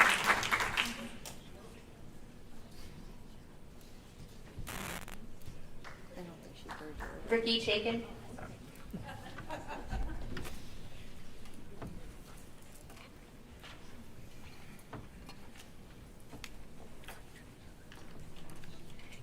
That's a hard act to follow, but my name is Ricky Chaikin from West Rock Hill Township. I'm a Penridge graduate, Penridge teacher at one point, and mother of 4 children who went to Penridge. I'm here to ask the board quite simply to halt the entire DEI initiative and the proposed curriculum changes. I was recently invited to a DEI conversations meeting with Dr. Bolton and approximately 60 other community members. During this meeting, several things became abundantly clear to me. 1, the length and scope of this initiative. 2, the lack of transparency. 3, the ironic lack of diversity in the people chosen to be involved. And most importantly, the fact that this is not really proposed, but it's already been implemented. It is not okay that a very small group of people, initially 30, are making big decisions that will affect a community of 45,000 people without their input. I was also recently part of a conversation with 6 young Penridge graduates, kids who graduated between 1 and 4 years from this date. One said, and I quote, "You couldn't pay me to send my kids to Penridge." I was blown away when all 6 agreed that if something didn't change, they would move or homeschool their children. 6 out of 6 kids. Why? Because as nice as DEI sounds, it is actually divisive and it is crossing lines. I'm going to cite 2 examples that just happened this spring. And I can tell you there's a growing list that might be over 100 now, because more and more people are adding on to it. Multicultural Studies quiz this year asked these questions. Which of these sentences best describes white privilege? An American Indian tells her friend she's acting too white. Which describes why this is harmful? Which of these actions will best help Marcus overcome his internalized racism? In at least one of our elementary schools, a Pride Month activity pack explained things such as 1, people can be male, female, neither, or both. 2, a transgender person has a different gender from the one they were given at birth. 3, people have different genders and genders can change. This was in elementary school. Aside from the utterly inappropriate nature of this for elementary age students, it's completely out of line for anyone in any capacity at a public school to be giving out this information. There is a difference between respecting others and a mandated celebration for values that might not be your own.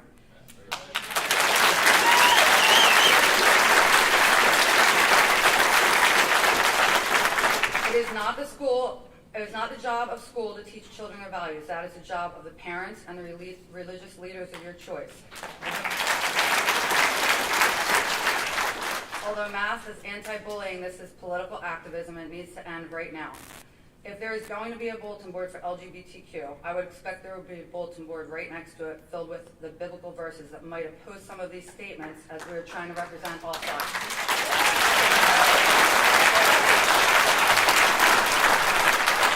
Those for DEI would argue that those against it don't want diversity and don't want to include people. That's simply untrue. I want diversity of thought and diversity of experience. I don't want any part of a curriculum that even steps on the slippery slope of CRT where our students are characterized by color. And as you can see by that quiz, it's already happening in Penridge. It's ridiculous and it's a huge step backwards. But I do not want equity because equity means equal outcome. I want equality, which is equal opportunity, and that is what this country is founded on. I was recently watching a Larry Elder interview in which he said, rights come from God, but results have to be earned. I saw another interview that said, I don't want to cross a bridge that was built by someone who was graded on a curve. And I agree with both of them. If we teach our kids anything other than that, we are failing them in every way, and they will lose the greatest benefit of growing up in America.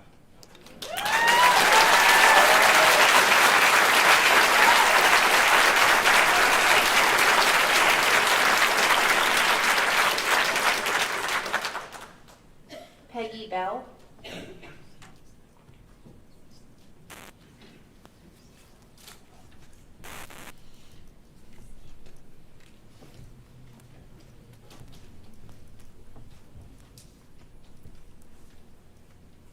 my name is Peggy Bell. I have a grandson entering 6th grade at South Middle School.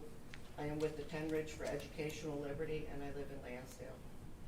I am very disappointed to find out that Penridge School District, the board and teachers are for critical race theory, diversity, equity, and inclusion, and cultural responsive teaching. I have spent a good portion of the last month and a half researching these topics, and quite frankly, I am appalled at everyone who's involved. You can call it anything you want, but it's still brainwashing and indoctrination of a liberal and political theory that I don't agree with. Our job as parents and grandparents, teachers, and community are to nurture our kids in a positive, loving, and protective way. We should be preserving their innocence for as long as possible. Children should not have to deal with adult issues in elementary and middle school.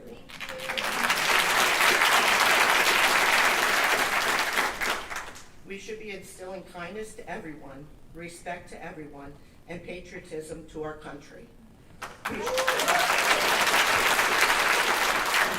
We should be helping each child to be the best that they can and understand that everyone is different and that's okay.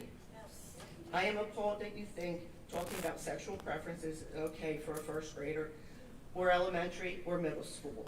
Really, are you kidding me? I expect first grade teachers to teach how to spell cat, dog, rate their first sentence, learn their pluses and minuses, not what does LGBTQ plus stand for. What somebody chooses for themselves is fine. What they do in their house is fine, but don't shove it down our throats and don't push it on our kids.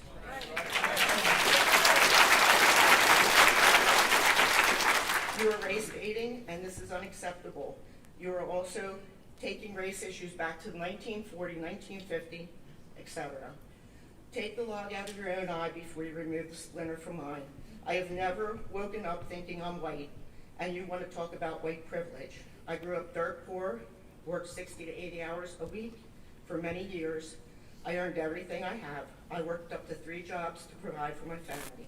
So drop the white privilege because you are dividing us even more.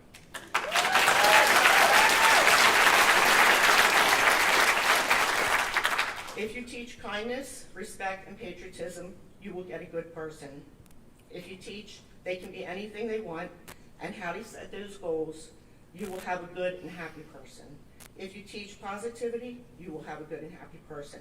The programs that have been instilled in our schools pits parents against school board, teachers against parents, children against children, and children against their parents when they're told not to tell their parents. Yeah. Shame on everyone involved. It's time to teach the basics and let the parents decide when it is an appropriate time for the other issues. Give each child the best education they can get. And if you want to say something about bullying, I think the schools and teachers have failed in this area, and I'm sorry to be negative on that, but personally, I don't know one person that hasn't been bullied. This is the same thing that should be addressed on the day that it happens. As soon as it happens, there needs to be consequences. I feel the school and teachers do not address the issues fast enough. Zero tolerance should mean zero tolerance. Elementary and middle school students should not be celebrating Pride Month, etc. They should not be taught about sexual preferences. It is very hard to respect a district and teacher who thinks that this is acceptable. Please reconsider what you're doing to our children. Thank you.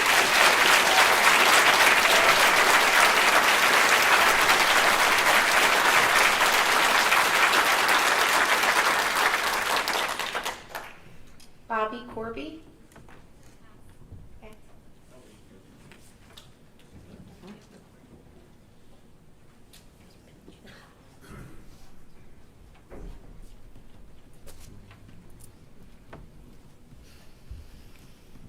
My name is Sean Corby. I'm in West Rockhill Township, and my son's going to middle school. I'm a parent of 2 Penridge students. One is going into middle school, and the other just recently graduated. I'm disappointed in the lack of transparency from the district regarding the DEI committee and their agenda for our children. I'm disgusted from what I've seen so far from Penridge DEI. the secrecy from parents to the inappropriate cellular elementary e-bulletin board and age inappropriate learning materials on LGBTQ for elementary and middle school students. Having 50 teachers read racist book, White Fragility, their agenda is obvious. I've always taught my child to not judge people by the color of their skin, and now the school wants to make everything about race. This is the exact opposite of how I've raised my children, and it's unacceptable. Kids don't care about skin color. DEI is going to divide our children. Look how it's already began to divide the district from the parents. Lines are getting blurred here as to what is the teacher's job to teach and what is the parents'. Teachers need to stick with teaching math, science, and social studies. It's a parent's decision as to when they want to teach their child sexuality and gender topics. I've had a child go through Penridge High School recently, and yes, teachers are pushing their liberal political ideology on their students. Indoctrination needs to stop. Teachers need to teach students to think for themselves, not what to think. DEI will do nothing but divide our children. I'm at the point where I'm debating if I should pull my child out of Penridge School in another district or to homeschool.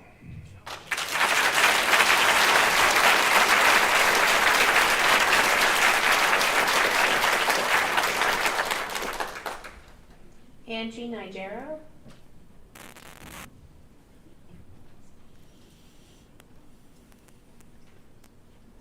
Hi, Angie Nigro, Bedminster Township.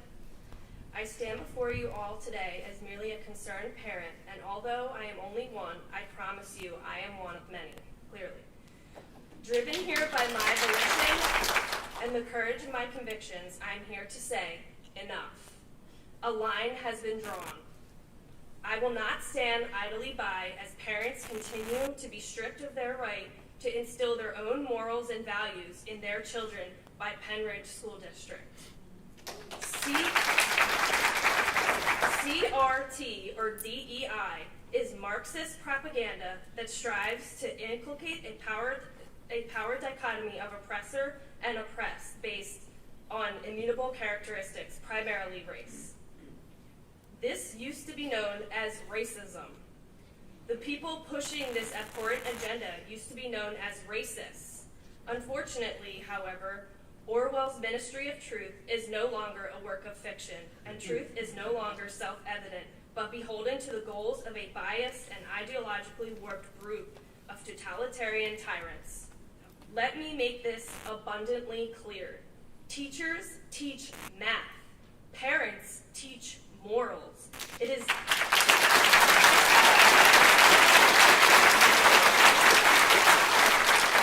not the role of the public education system or teachers to contradict or subvert these morals or to create a conflict in the minds of their students. I do not send my children to school to be indoctrinated in stark contrast to the moral upbringing that I so choose. We will not compromise. We will not cower. We will not co-sign on the moral and intellectual decay of our children's futures. A line has been drawn. Thank you.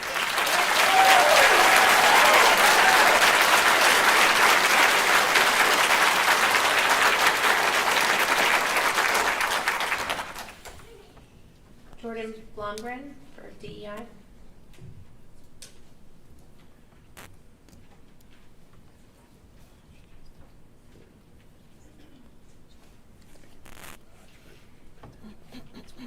Jordan Blomgren, Hilltown Township. I just wanted to read something briefly before I get into my DEI comment, just about with Heidi Hayes Jacobs and Ben Akalik, that I know that there was mention that there wasn't DEI involved in the curriculum, but it says here that additionally these amazing women work with districts all over the world on how to infuse diversity, equity, and inclusion practices naturally into the curriculum. And that's from our very own DEI guidebook.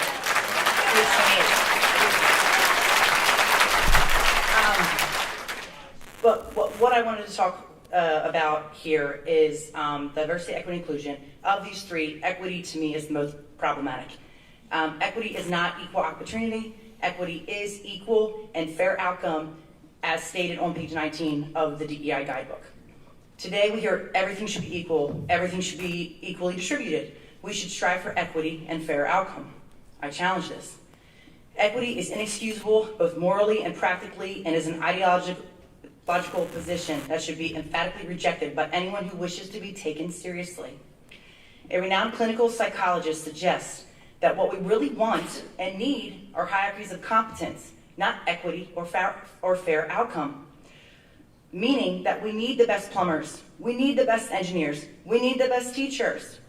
Not everyone is going to be a neurosurgeon, but if my child, heaven forbid, has a brain tumor, I'm going to seek out someone like a Ben Carson because he was the best.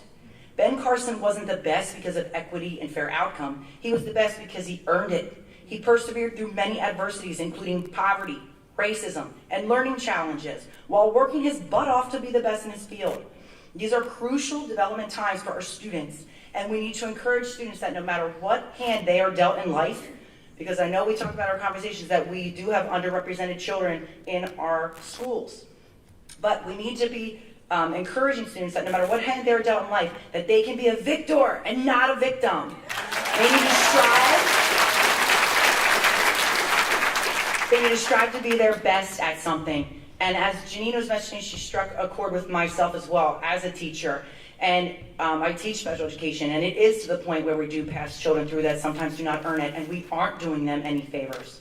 So I want to continue to encourage students to achieve greatness despite their circumstances or challenges, and understand that success is what is earned through your merit and not given through equity. Our students are Americans and free, which is the greatest privilege that we and they can have.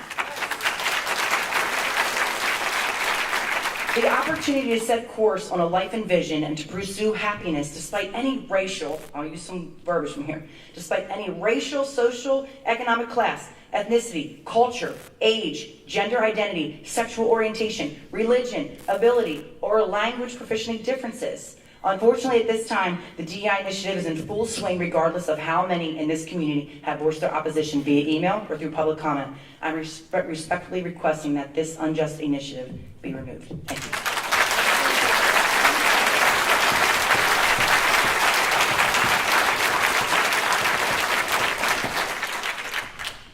Kim Badillion?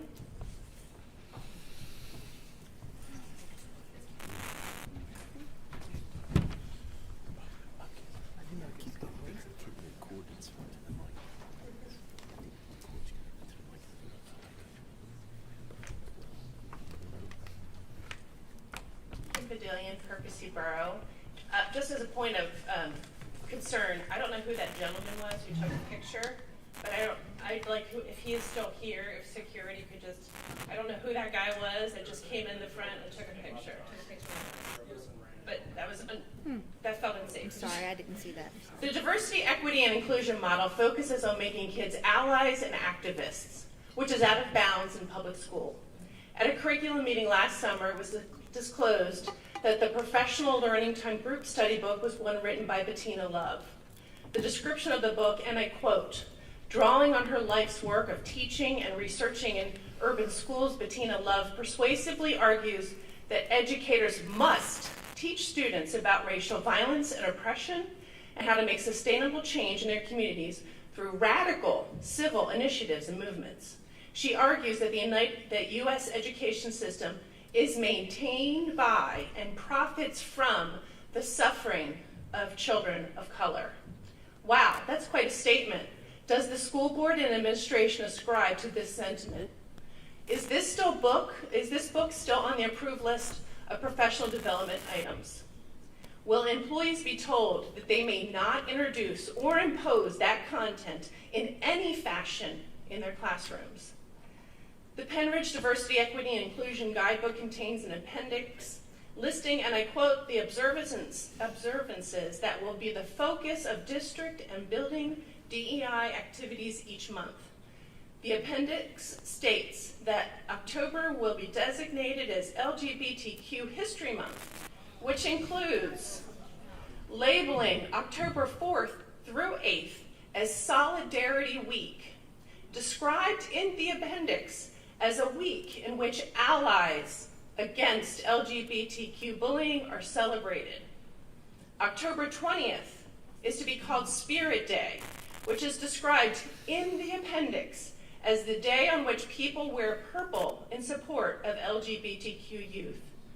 As stated in this appendix, it appears that all children in the district, including our elementary students, will spend an entire month being saturated with themes having to do with sexuality and sexual identity. And they will experience pressure not only from their peers, but also the adults in the school, the DEI committee, teachers, staff. They will have to provide a visible response to where they stand on sexual issues. Discussions on sexual issues need to be handled by the parents, not the school district.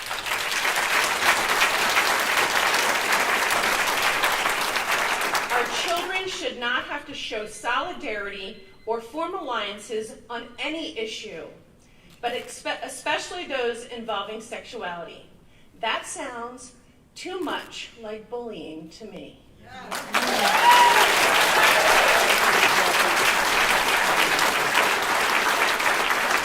Can I be clear and clarify the statements that were just made? The list of observances, I'd encourage you to take a look at the end of the guidebook. There was a list of observances. Those observances were pulled from the United Nations observances, and the complete...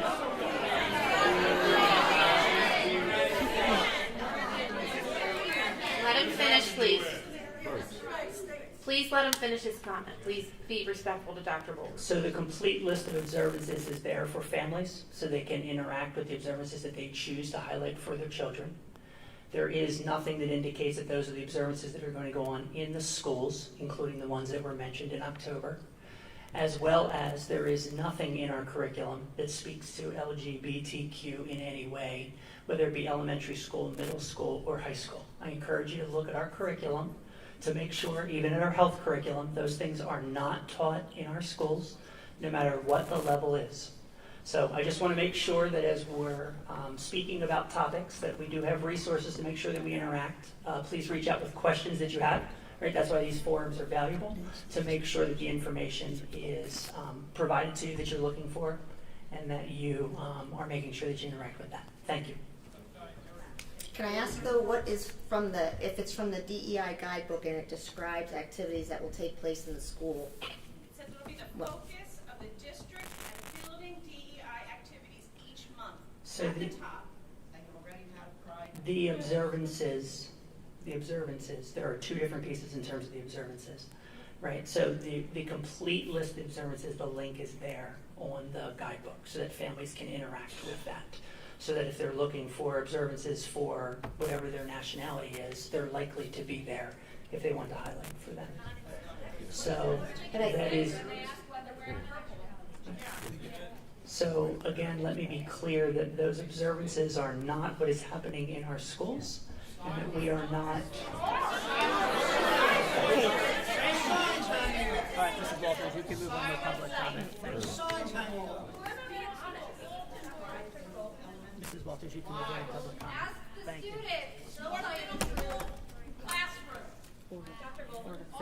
All right, Vicki Sellers, we're going to move on. We're going to keep to public comment, keep to the procedure, please. If you have questions and comments, please email the board and the superintendent.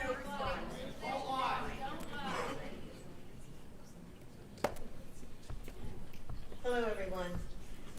Vicki Sellers, East Rock Hill Township. I have lived in the Penridge area along with my family for many, many years. I am a Penridge graduate and a Penridge taxpayer for many years. My lived experience. I have enjoyed living in the Penridge area my entire life and have always felt it to be a close family community.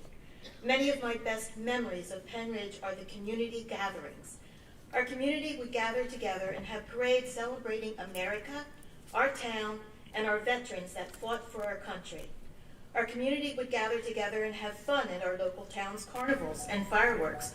Our community would gather together and have community breakfasts and dinners together to support our local firehouses.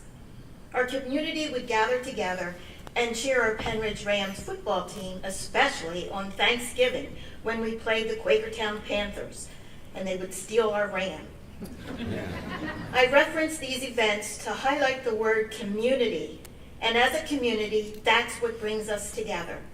But I am sad to say, in the recent years, the Penridge School District is dividing this community by introducing subject matter starting in elementary school that divides and groups our children regarding race, identity, and sexual orientation that many parents would identify as not appropriate. In many cases, parents are not involved to approve, and many parents don't even know what their children are being exposed to. I ask the Penridge School District and the school board to trust, listen to the parents and the community.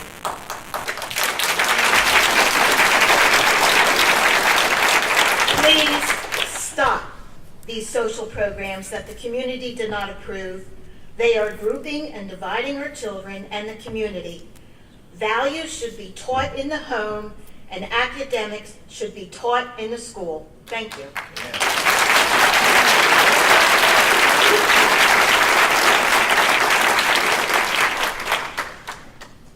Heidi Albertine. I'm sorry if I'm pronouncing some names wrong.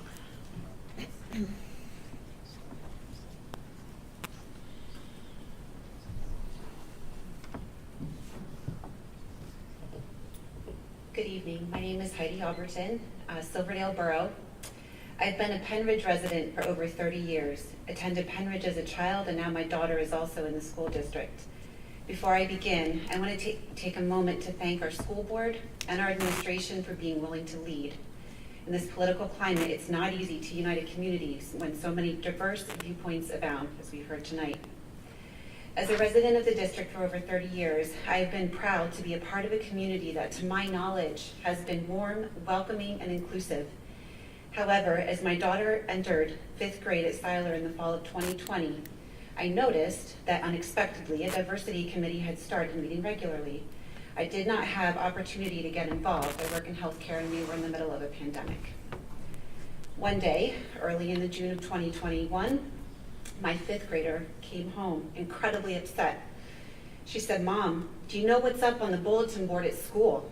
I stated that I did not. We were not allowed in the schools. Apparently some parents were, we were not. "Mom, there is a pride bulletin board right in the middle of the school. Kids shouldn't be learning about that stuff. Some of my friends and I are really upset." And she's right. There was no warning, no advance notice that this bulletin board was going up. That one incident set off a firestorm of research for me, as I was shocked that a bulletin board would be used to introduce mature content without parental approval that was not a part of approved curriculum. I also learned at this time that the school had a DEI initiative that had been operating for over a year. There's a quote from scripture that is poignant in this conversation. "Train a child in the way they should go, and when they are old, they will not depart from it."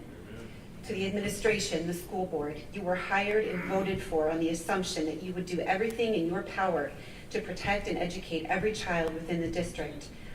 What our children learn in Penridge facilities will shape who they become for the rest of their lives. It is of utmost importance that you protect our children from the most divisive issues of our day, not bring them into the classroom where children should be focused on learning. If this initiative, the DEI initiative, was meant to bring more inclusion and make the district a more welcoming place, the initiative is already failing. Local private schools are putting out requests for teachers because their enrollment requests are skyrocketing. And yes, this public school exodus includes families within Penridge. Penridge is not a community of racist, homophobic, or anti-Semitic thought, as the DEI website indicates exists in our community. If there are individual occurrences, let's address them there with the appropriate adults in leadership, not making sweeping overhauls to the school district and its curriculum. I hesitated speaking tonight, but if I don't speak up, my silence will indicate my agreement. The community is now awake and aware to what is going on and are ready to come to the table to find a path forward. But square in the middle of that path is an initiative that has been shrouded in secrecy and silence, and most certainly does not have the support of the community. Humbly, it was stated tonight that changes are moving forward, but I invite you, please take an opportunity to step back and make sure you have the entire community with you. Thank you.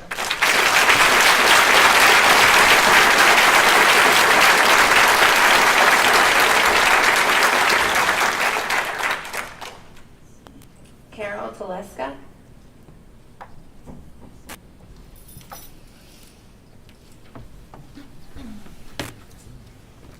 Hello, Carol Taliska, Sellersville. I have 2 children in the district. I'm here to talk tonight as a former teacher at the elementary and the middle school level, and I appreciate all the work that goes involved into creating an effective curriculum and learning environment. But as a former teacher, I also know how much power a school has when it comes to molding their students into the adults they will become. Children are told to be respectful in school, listen carefully to what is taught, and work hard to learn and apply it in their lives. Parents, including myself, send our children to school trusting it is a safe place for all students to learn and express themselves. We trust the hours that we willingly hand over our children to the school are spent teaching those things that we're unable to teach at home: chemistry, algebra, music, not instilling personal beliefs and ideologies that may contradict the values being taught in our homes. Even more powerful than the school itself are the individual teachers behind their closed doors. Like most, if not all teachers, my students came to me trusting that what I was telling them was truth. Any teacher knows they've heard a parent say something along the lines of, "I'd never be able to get Bobby to do that at home," or "Would you talk to Stacy about XYZ? She'll listen to you more than she listens to me." I think we can all agree that's a lot of power.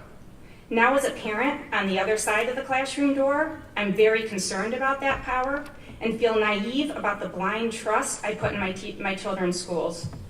I trusted that what was being taught and said behind those closed doors was factual and not ideological. I've come to realize that this trust was misplaced as I learn more and more about a new ideology that is being woven into every aspect of school life, from curriculum to policies to observed holidays to student culture. The more I learn, the more I realize that these planned measures, with support of the administration, are far more ideological than academic-based.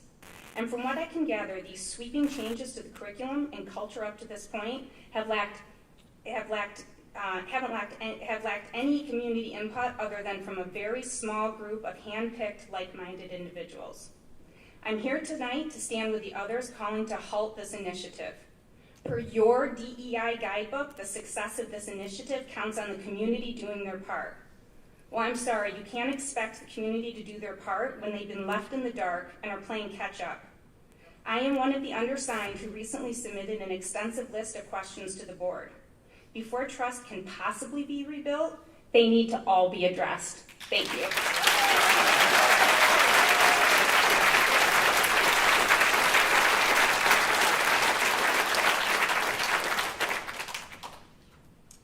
Bill Wilson.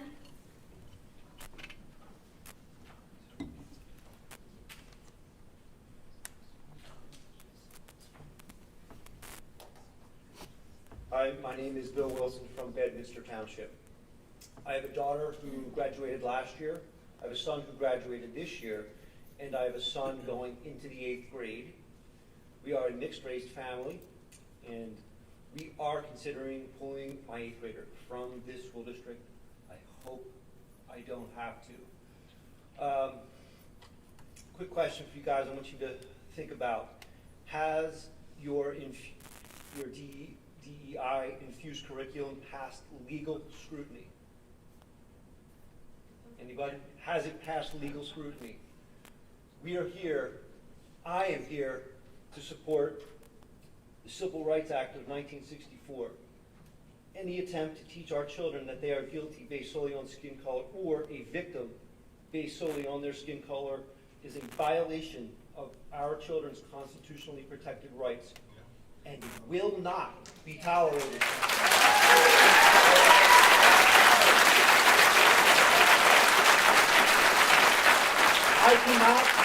I cannot believe that after 57 years since the Civil Rights Act of 1964 that we are still fighting the same people and the same ideology.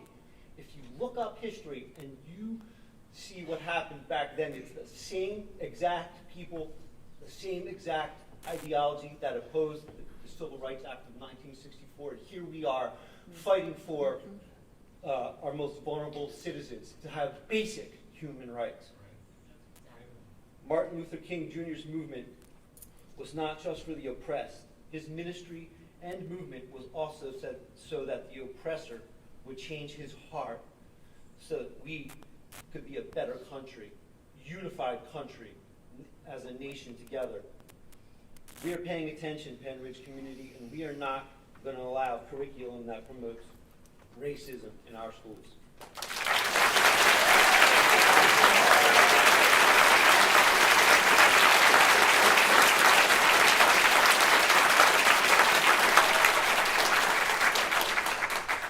Nick Tlaska.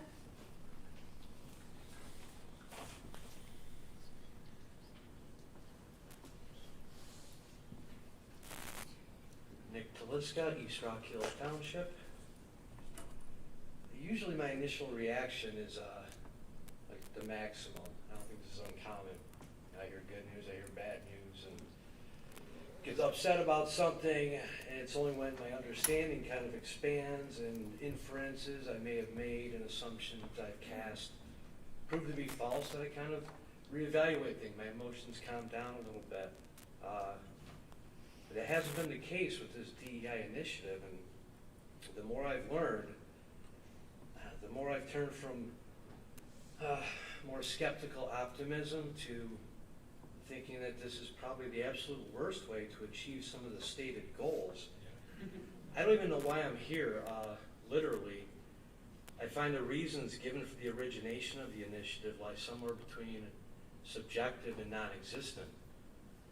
Despite the libelous claims of intolerance and bigotry and discrimination being so pervasive in this community that our local school has to thoroughly infuse modern DEI teaching into the curriculum, but again, there's been no supporting evidence of that claim.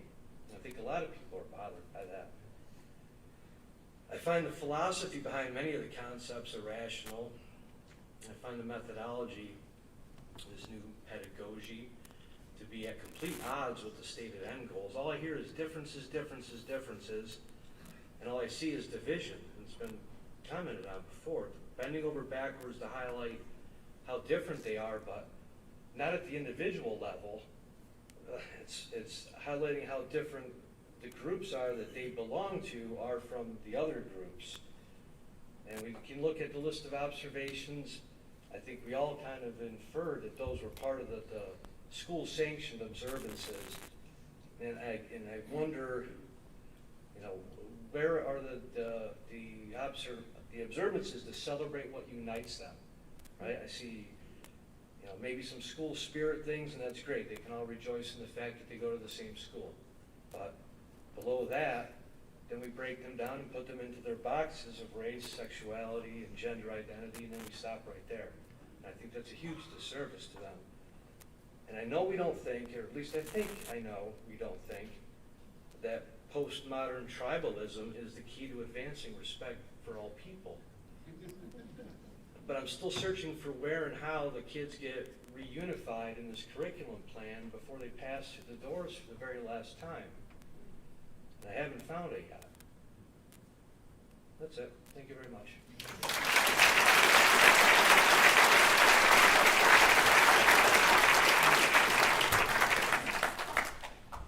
Mark Mancinelli. Am I right?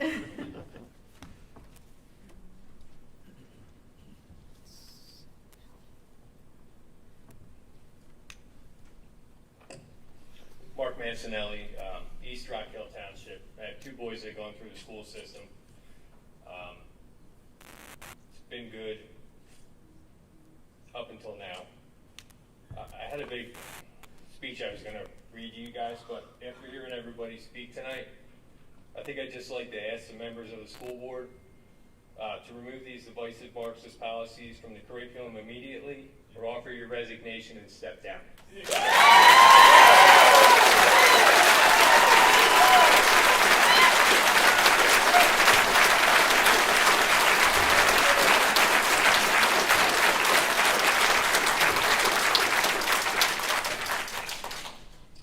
Christine Patisky. Thank you. I want to say Pataki.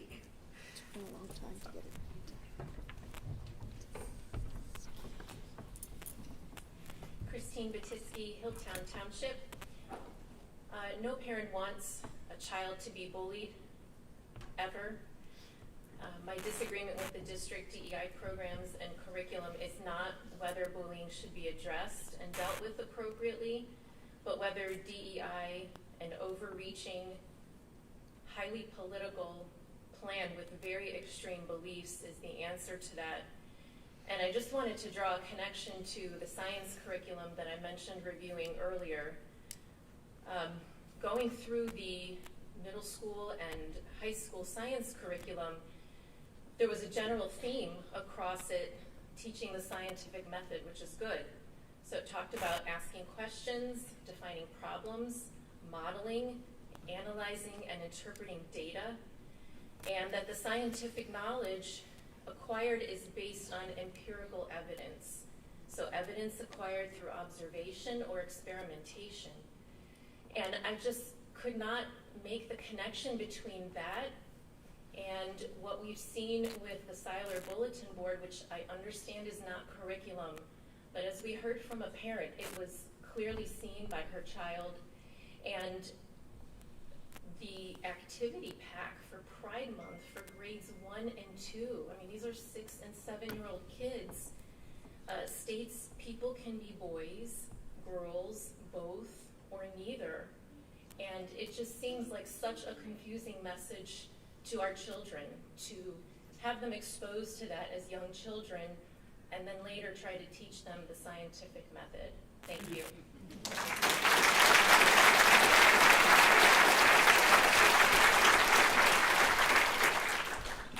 Stacy Smith.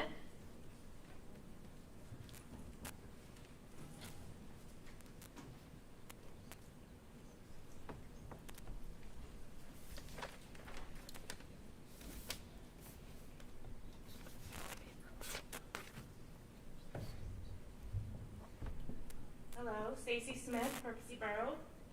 I am currently locked out wearing green tonight.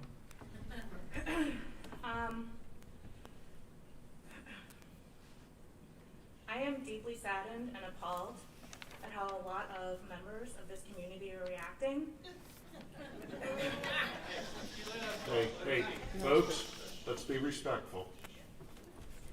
To the district's desire to make all students feel important, included, and safe. Although it is my belief they are in the minority, it may seem like that tonight, not like that tonight, but the rest of us, I believe, are loving, accepting, and kind, and those few are loud and spreading much disinformation and fear and sowing discord among community members. This has got to stop. Penridge is a public school district. Much like churches, this is a partnership between people and the institution.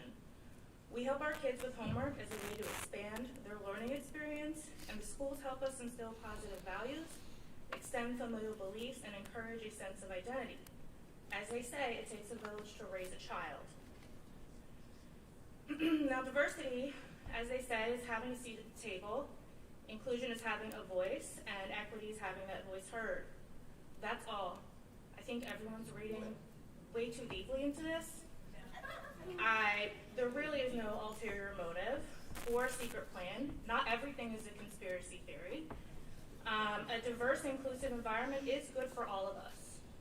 We don't live in a bubble, and our kids will leave this district underprepared for a multicultural world. And there are private religious schools for people who don't like the idea of a public education. I'm not just some woke, socialist, Marxist, or whatever name you all want to call me. I'm a mother with a child in Penridge, nieces and nephews here, friends with kids here, I grew up here. I'm deeply concerned about the direction some people want to take this district in.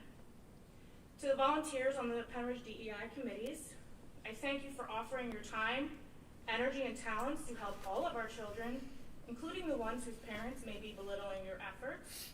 I understand your concern and trepidation, but please don't let yourself be bullied into discontinuing the great work you are doing. I appreciate it. Thank you.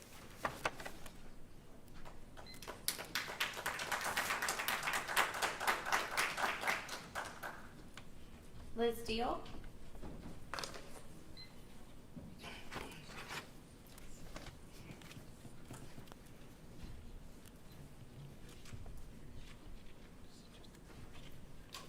Hi, Liz Deal from Sellersville. I have 2 children in the Penridge District. I'd like to put them back in. I pulled them out for these concerns, waiting to put them back in as soon as the concerns are taken care of. I can tell you I'm not overreacting, and this is very important. I'm concerned what is being taught to my children. I was very disheartened and disappointed to hear that the planned community forum wasn't intended to receive input from the community, but just to inform the community on what the DEI team is doing. This is one of the most insulting things they've said to the community in general. That they're putting this comprehensive initiative together that covers everything on the district that involves making decisions about our children based on what they look like, and yet they've stated that they're going to do whatever they want without allowing the community to express their opinion. Is a total betrayal of the partnership that the public schools and communities should have. This has been from day one. They never did a community survey. They never asked for broad student, teacher, or community input. They put together the initiative and started planning and implementing, and have only provided updates. And even those updates have been minimal, though least visible. The curriculum committee meeting instead of school board meetings. The community forum, planned but indefinitely delayed, was again only to inform. The facts are that this is an initiative pushed by a very exclusive group, which included advisors and consultants from only one school of thought, which they profit from financially, like was said earlier, which is to get to a predetermined conclusion about the nature of our community and what ought to be done to rectify this allegedly pervasive issue we have. I requested to be on the DEI personally, but was not allowed. I'm pretty sure most of us feel the same way. I guess it's been going on 3 years, but it really feels like, I don't know, a month. What's best for my children, I want to decide. I don't want the school to decide. DEI, they're teaching racism and bigotry to try to create a race war. It is a racist, bigoted organization, and that's a fact.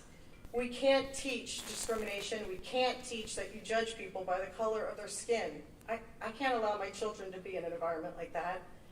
We've been trying to get away from that for decades. It's what Dr. King warned us about. They are definitely ripping our society to shreds on purpose.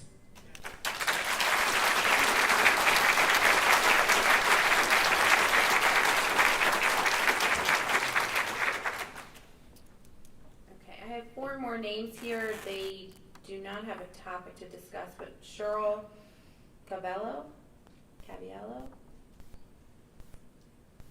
Randy Egan, Brendan Egan, and Paul Clymer. My topic is more nationwide than it relates to Penridge. I don't know if you want to. You can come to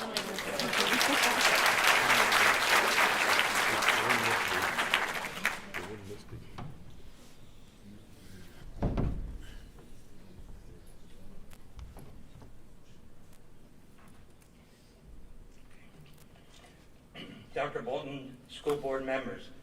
My name is Paul Clymer. I live in West Rock Hill Township. I'm a Penridge graduate and a taxpayer.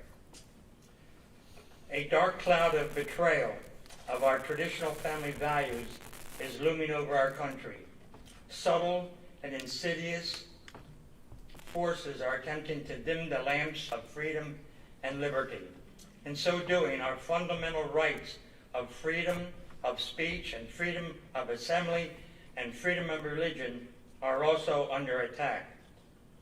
Public education has always been a bulwark in educating past generations about the true spirit of 1776 that identified our founding fathers as patriots and learned men, willing to sacrifice at all costs to fight tyranny for freedom and independence. Dr. Larry Arnon, president of Hillsdale College, sums up the American experience, and I quote, Thomas Jefferson said, America's Declaration of Independence was the product of the American mind. Our Constitution was made with the same purpose as the Declaration, to establish a regime where the people are sovereign and the government protects the rights granted to them by their Creator. Now enters critical race theory, rechanging our history and our culture, stating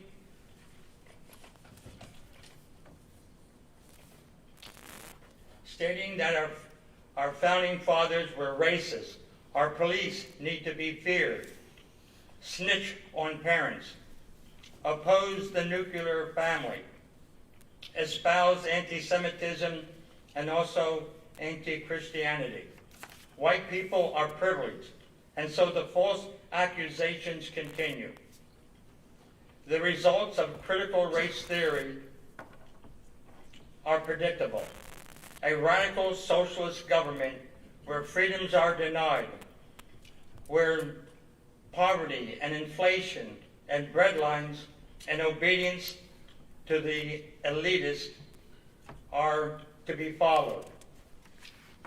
The singer Lee Greenwood, in his ever-popular song, God Bless the USA, defines my American status. I'm proud to be an American, where at least I know I'm free. And I won't forget the men who died, who gave that right to me. And I'll gladly stand up next to you and defend her still today.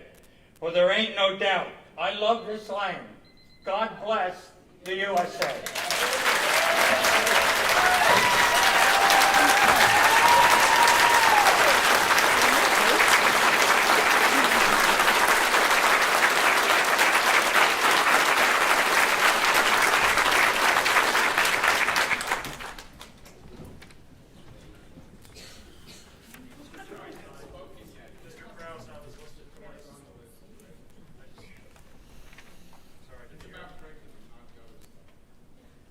Oh, I'm sorry. You didn't write your name. I saw you put the quotes. Okay. Okay. And Ross, you would like to speak as well? Okay. Let's have Mr. McLennan go, and then we'll. That's fine. You can speak. Yep. Is it hot here? Yes. Right, there's the on thing. I made that mistake last time. Wow. Thank you, Dr. Cole. Okay, so I read through the curriculum, and I'm going to address something I'm interested in, which is engineering. As an engineer, I am seeing a resurgence in manufacturing and demand for all levels of jobs, not just college, but for manufacturing professionals and high-skilled laborers. I would like strong emphasis on these skills. More than STEM, more than books, well-rounded students need hands-on labs, science fairs, programs like Destination Imagination, access to more tech labs. Also, work harder with local and regional companies on mentoring, field trips, and school to job. Doesn't mean you're not doing it. You know, I read through what I could see, but these are my areas of interest, and I wanted to bring them to the board. So another thing, and I don't know if this really fits, but community programs that I like, the adult evening school, I don't know if we're going to bring that back. I wanted to bring it up. I think it's really important once we reopen. Also, oddly, the adult aquatics, that was a lot of fun. So it'd be great if you could bring that back. I don't know if anybody knows about that program, but they would open the pool up and you'd have a lifeguard, and that was great to have that opportunity. And, you know, about Upper Bucks Tech School, the adult program, I don't know if you're directly involved with that, but it would be nice that when we bring that back, that we see a lot more than that. Okay? So those are my areas, and I'm still sweating. Thank you.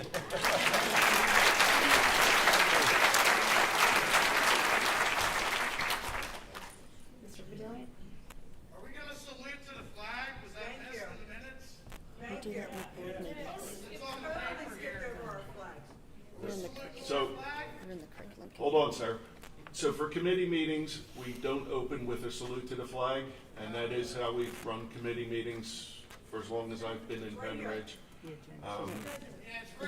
The agenda is for the special school board meeting, which is later, and for that we will have a salute to the flag.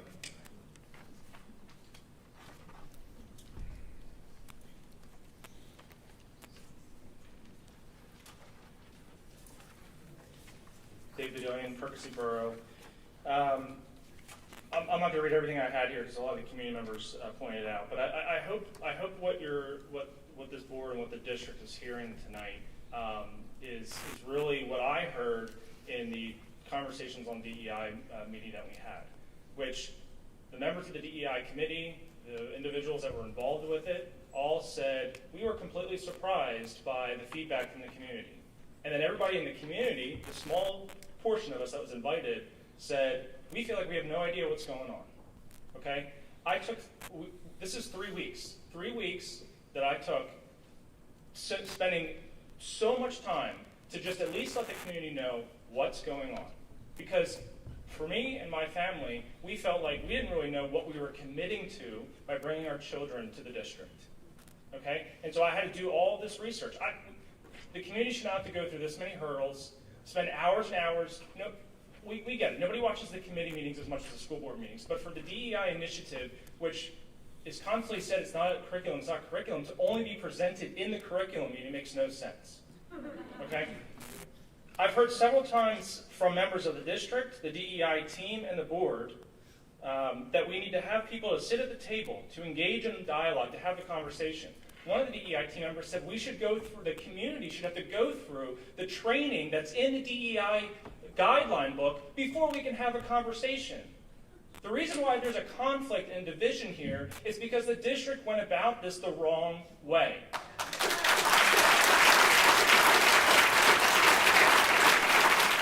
And it's frustrating because I hear the sides. I hear the frustration between the community that have different views on this. And there's members of this board that have said, well, we need to get the ends together. It's too late. You're now putting us in a position where we have to make a decision between something that we had no say in, and we have to just go along with it, or we have to reject it. I've been called a racist and a bigot. I've been said that the group that I formed, which is just specifically to just provide information because people didn't know how to come to these meetings. And I was called that I'm part of a clan. And you're telling me that this is creating unity? No.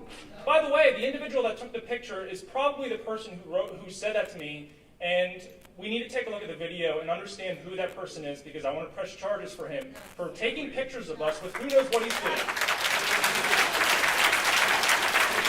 We want to have honest dialogue. I'm offended that I'm being told that, that we don't want to have conversation, that we don't want to teach history. I've never read it. I've not been a reader in my life. That was not my thing. I'm an engineer. I've been spending the last year reading so much, and I enjoy history. I do want to teach history. I want to have nuance. I want to have difficult conversations. But you guys chose not to have the difficult conversations before this initiative was put together. And it's not fair to put this community in a position where now we look like the bad guys because we're saying, hey, we don't quite agree with everything. It's not fair, and this is not how the school and the community should be functioning.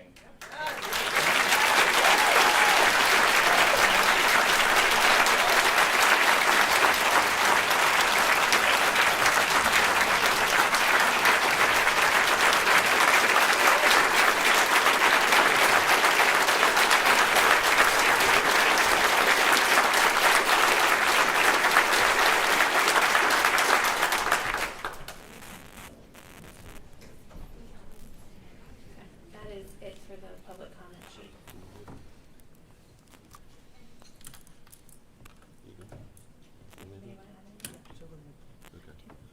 All right, so before we dive into the policy committee meeting, we're going to take a 5-minute bio break between here, so sit tight. We'll be right back. So, Alexander, will you let us know when the live stream is? I do want to make comment on some of this, what was covered here, but I can wait until the policy committee meeting. Okay.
Yes. We're just waiting.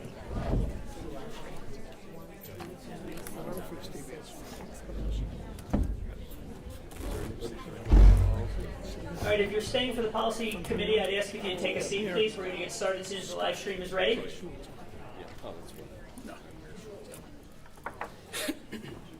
Mr. Kraus, we have the thumbs up. The live stream is working. All right. All right, well, thank you all for hanging out and staying for the policy committee, the most exciting part of the evening. And we will open it up with public comment related to the policy committee items. So there is one person signed up. It was out there probably before you arrived. If you arrived late, we grabbed it for the meeting. So, yep.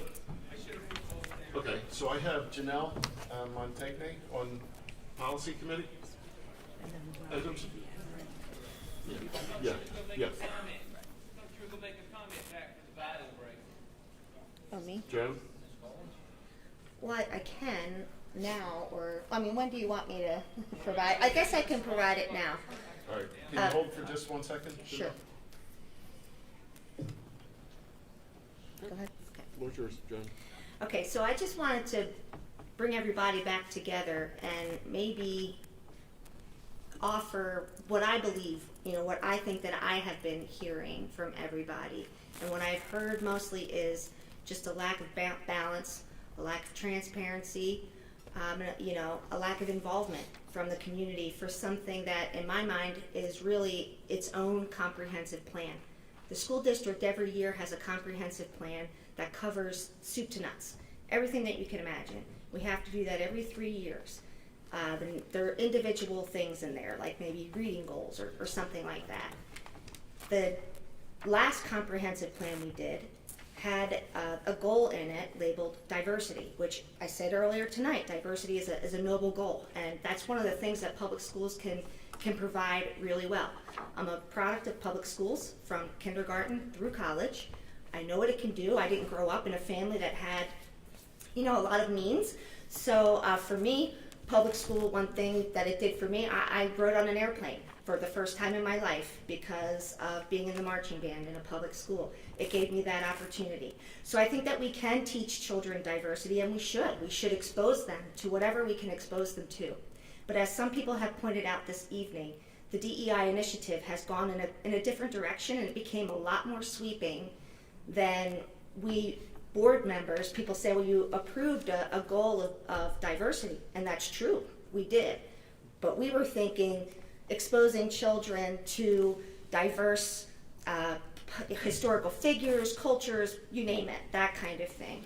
What we didn't think of it is being this diversity, equity, inclusion initiative, which has some elements to it that, yes, as much as people would like to deny it or tell people that they don't understand, there are elements of critical theory included in the diversity, equity, and inclusion initiative, but people have already outlined those tonight.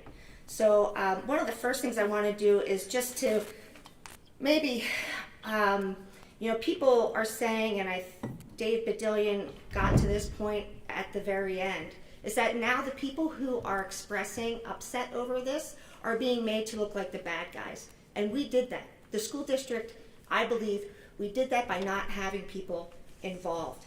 And it is true now that you have this group of people who is seeing things for the first time. It's like the elevator door is closing, and they're trying to get all of their questions in.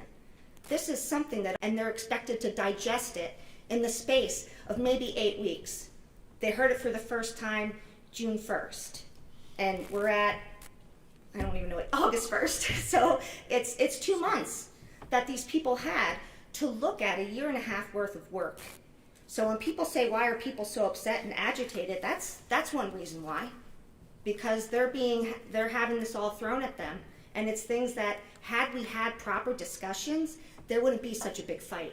If you had the proper conversation from the beginning, you all would have been in a room working on this together. Well, I think that's a good idea, but I don't really want to go that far, and we would have come up with a better product. That's my opinion, and that's why I would support absolutely halting it right now, because I think that it's not, the format that it's in is not, you can't just simply proceed and think you're going to fix it as you go along. I think the product is too flawed for that. And then the other thing I would like to address is this idea that people are freaking out over nothing. They're freaking out over nothing. It's not nothing. We've heard many concrete examples tonight and on other occasions of things that have happened to our students, whether we want to call them curriculum or not curriculum, however you want to define it. They are things that occurred in our school buildings or with our cyber courses. It happened in a Penn Ridge School District building or course. We are responsible for it. And that's part of a kid's educational experience. So I would like everybody to, we're not going to get anywhere if we keep denying and saying that people are blowing things out of proportion. They're not blowing things out of proportion. What they've seen is real, their concerns are real, and we should address them. So I think if we're going to go anywhere, we need to acknowledge that these people have real concerns. As far as the point with public schools, I agree with that point. The public schools are public schools, and they need to run things right down the middle. There are many people in this audience sitting out there that I've had that conversation with. I'm a person of faith. I know many people who are people of faith. And over the years, I've had people come to me and say, Joan, why are they teaching the kids? That's ridiculous. They can't. And I look at them, and not to be a jerk, but I say, you chose to put your child in a public school. So there are certain things that they're going to learn in a public school. And if you don't want that, then maybe the public school is not for you. But now we're in a different position. Now I think that pendulum has swung completely to the other side, and we're not really respecting people of faith and people with traditional values. And this is a public school. Public schools have to run it down the middle, and I don't feel like that's happening, and that's what, I don't want to put words in anybody's mouth, but that's the frustration that I think that I'm hearing from the community. And I do have some examples of things I think maybe I'll do share during the school board meeting portion of tonight, but that's basically where I am. I have a lot of notes.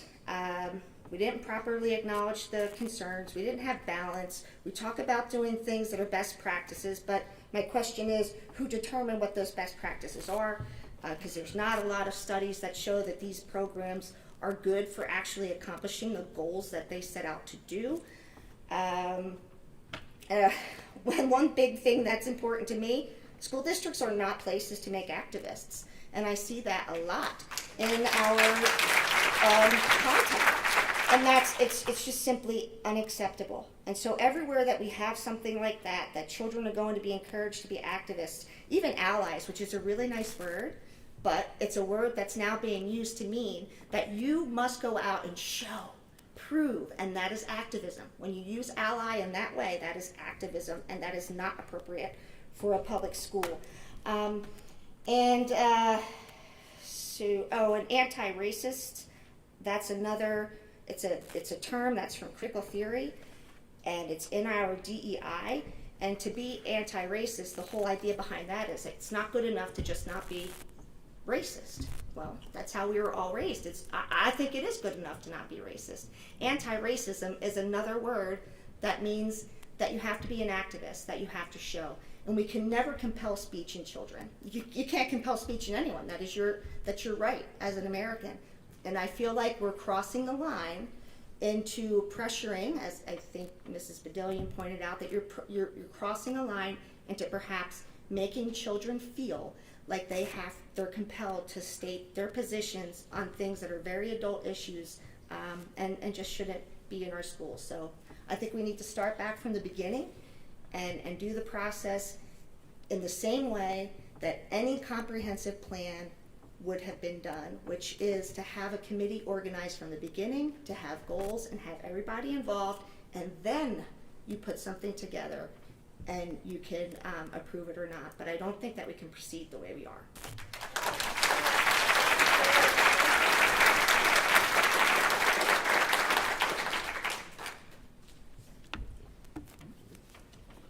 Thank you, Mrs. Collin.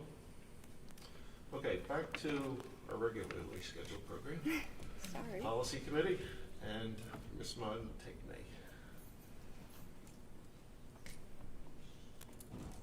Hi, my name is Noma Tignan. The little guy with the face.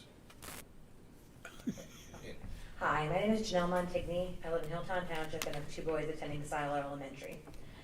I mostly have questions regarding policy 146.1, the trauma-informed approach.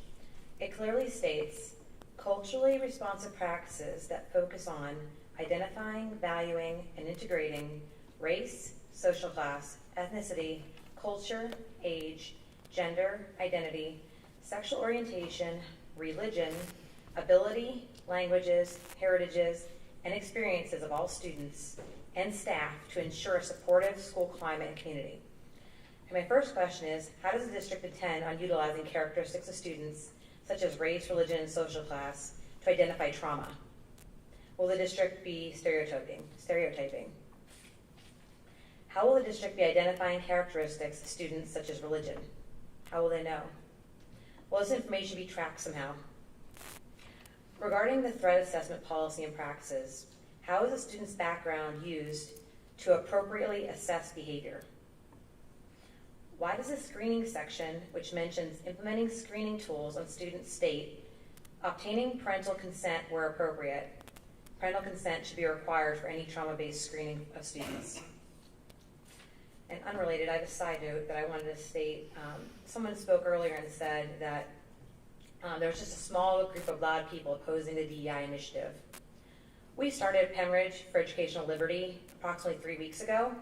We already have 518 members. So 518 members in less than about 3 weeks is a large amount of people who are upset about this initiative and how it's been transpiring so far. This board administration really needs to listen to all the voices of the community, and 500 plus is a good amount. Thank you.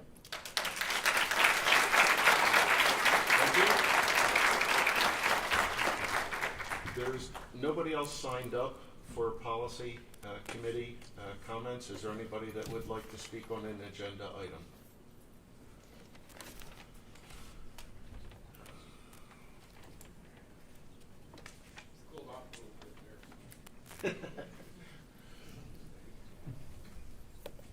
Oh, this is on.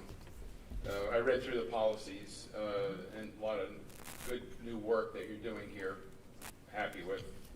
Especially pleased with the policy on bullying and cyberbullying. So good job on that one. So what I don't see up there is the social media policy. Can I talk about that now, or is that going to be off limits to this point? We'll talk later. Is it approved in the next board meeting? No.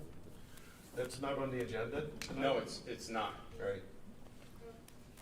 So that's if you a have no a or comment yes? on that, if you have a comment on it, I ask that you hold it to the end of this. Okay. All right. Okay. Thank you. Okay.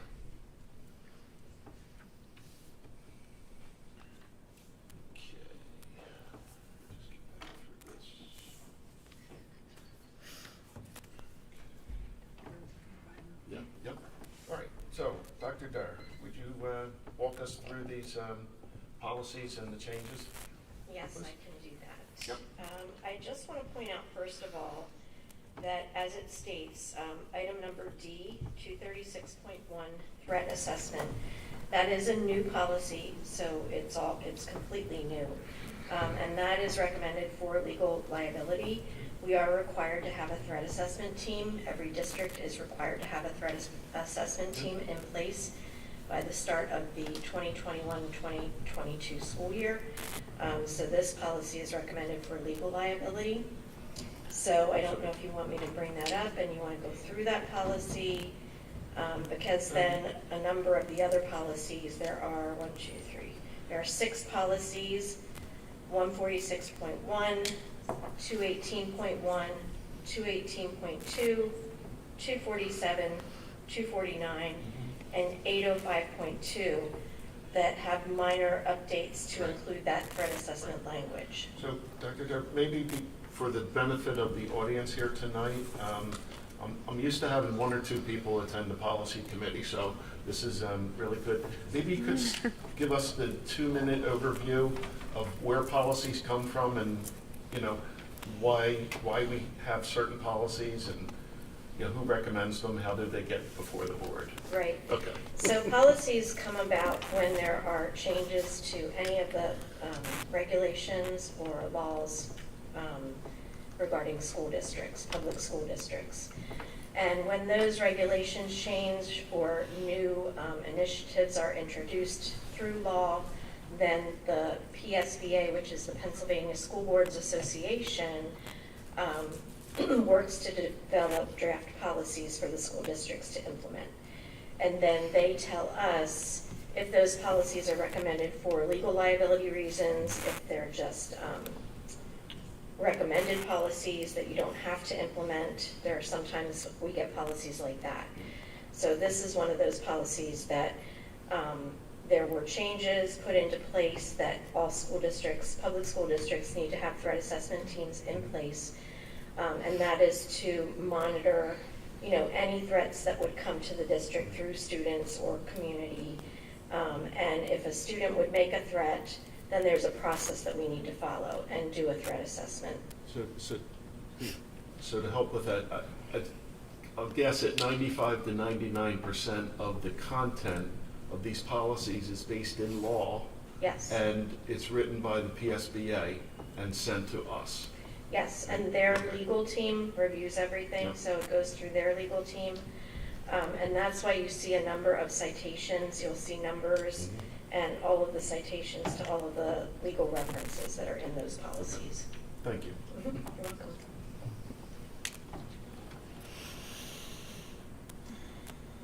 So are there any specific questions on the new threat assessment policy, 236.1? Hold on. And this is just first reading, so This is if you need time to digest, I can take questions through email as well. Okay? no.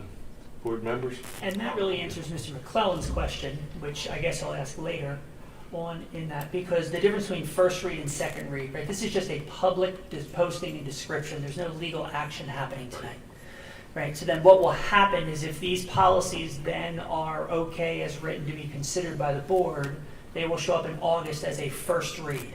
And that is the public action where the board says, we are considering this, here is the language, we must post it for at least a month. So by that point, it's been up much longer than a month because it's up already. But that officially in the August board meeting would say for first read, we are considering these policies, whatever they are. And so Mr. McClellan referenced a policy that was up for first read in June. There was a series of policies in June that came up for first read. And so they were approved for first read by the board. They're publicly posted in board docs in June. They then come back up the following board meeting, but because this is a special board meeting tonight, we didn't add them. So they'll come up in the August board meeting for second read, which is final approval. So that gives the community at least a month, but in all actuality, it's close to 2 months to be able to review policies because they're posted for committees and then they go up through 2 board meetings. So the social media policy that he referenced isn't on tonight's agenda because tonight is only new policies for consideration. That policy will show back up at the August board meeting for second read or final approval. Thank you, Dr. Bolton. Questions from board members? Comments from board members? No. Dr. Dart? Okay, so then 236.1 threat assessment will go on to the August board meeting for first reading.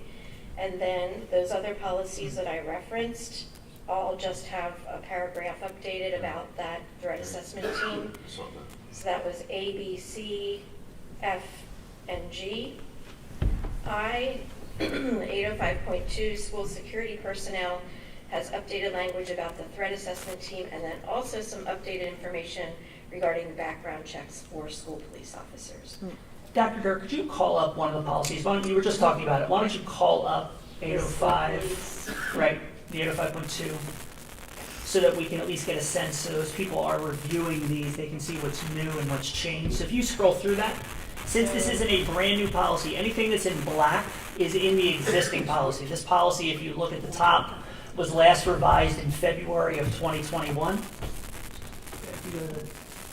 You have to go down a little bit. Sorry. That's okay. These are all of the citations I was talking about, so these are all the legal citations. Right there.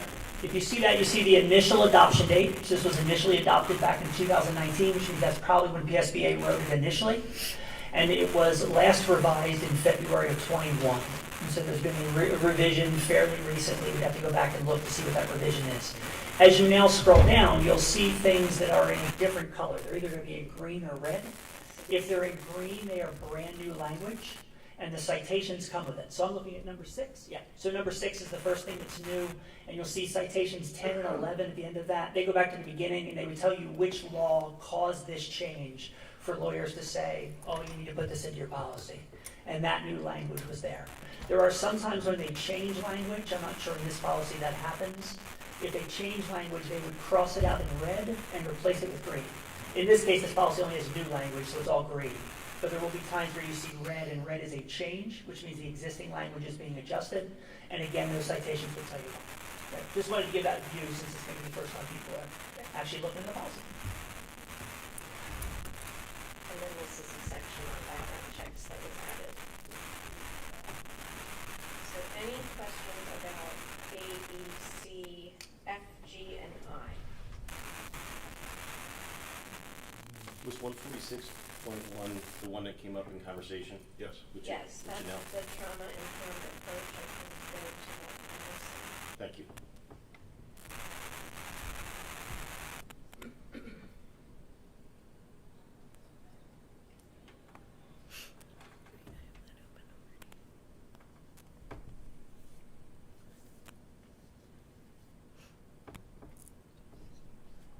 So the only change, we just approved this policy, adopted it April 19th, 2021. It was a new policy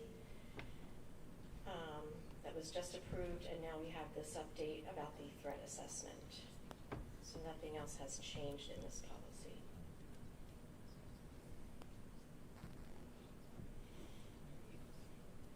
I don't think it was about anything new. I'm sorry. Yeah. I don't think it was about anything new in the 6th. I think it was in regards to number 7. So I know that's something that was maybe a second revision. Right, so one of the things I can say about number 7 that might help to clarify, culturally responsive practices that focus on identifying, valuing, and integrating all of those items and experiences of all students to ensure a supportive school climate and community. So what happens with this policy, trauma-informed approach, is when we have a student that is having a struggle, sometimes it's a gender struggle that's been a lot recently, has been an example. Could be suicide ideation, but those things come to the attention in my office when a student has an issue that they're struggling with, a trauma in their life. So then we put supports in place to help that student. So I think this is just saying that those are all of the things that we need to be aware of when we're making sure that we're being supportive of students that are going through or experiencing something, that those are all the areas that we need to make sure that we are monitoring when students have a trauma. I think one of the questions was how do you notice somebody and what their religion is when you just look at somebody, or unless you're having a conversation and if they're bullied in that sense. Yeah, usually it's an incident that happens. It's not that we're going out and looking for students. Another student might report something through Safe to Say that they're concerned about their friend. They could come to a counselor. It could be in a counseling session that something comes up. So it usually comes about through students caring about other students, or a teacher noticing that a student, something has changed in their concern, or the student themselves would come. And parents too have reached out to us. And how is that in regards to the information being kept or kept confidential? Because I'm in the IT industry for the last 26 years, so I understand SSI information is yes, it's highly absolutely kept regarded. confidential in their student file.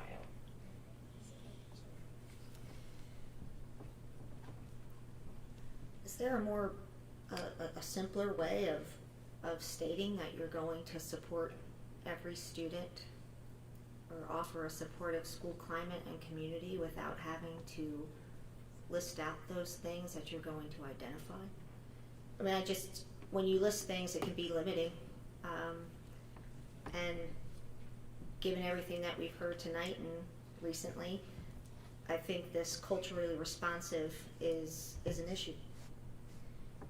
because it is tied, whether we like it or not, it is tied to now what is seen as an ideological practice or concept.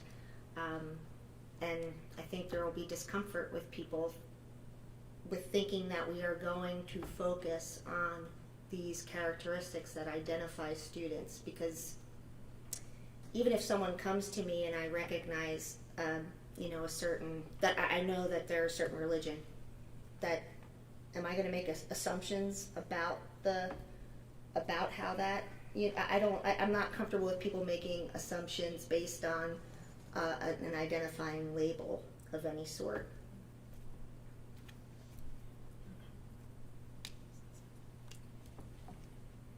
So is the way that you deal with them, it's things that you know, that's something that was brought to your attention? I mean, because something that's brought to your attention is different from you identifying it or seeking it out or trying to make a judgment or assumption based on something you know about a student.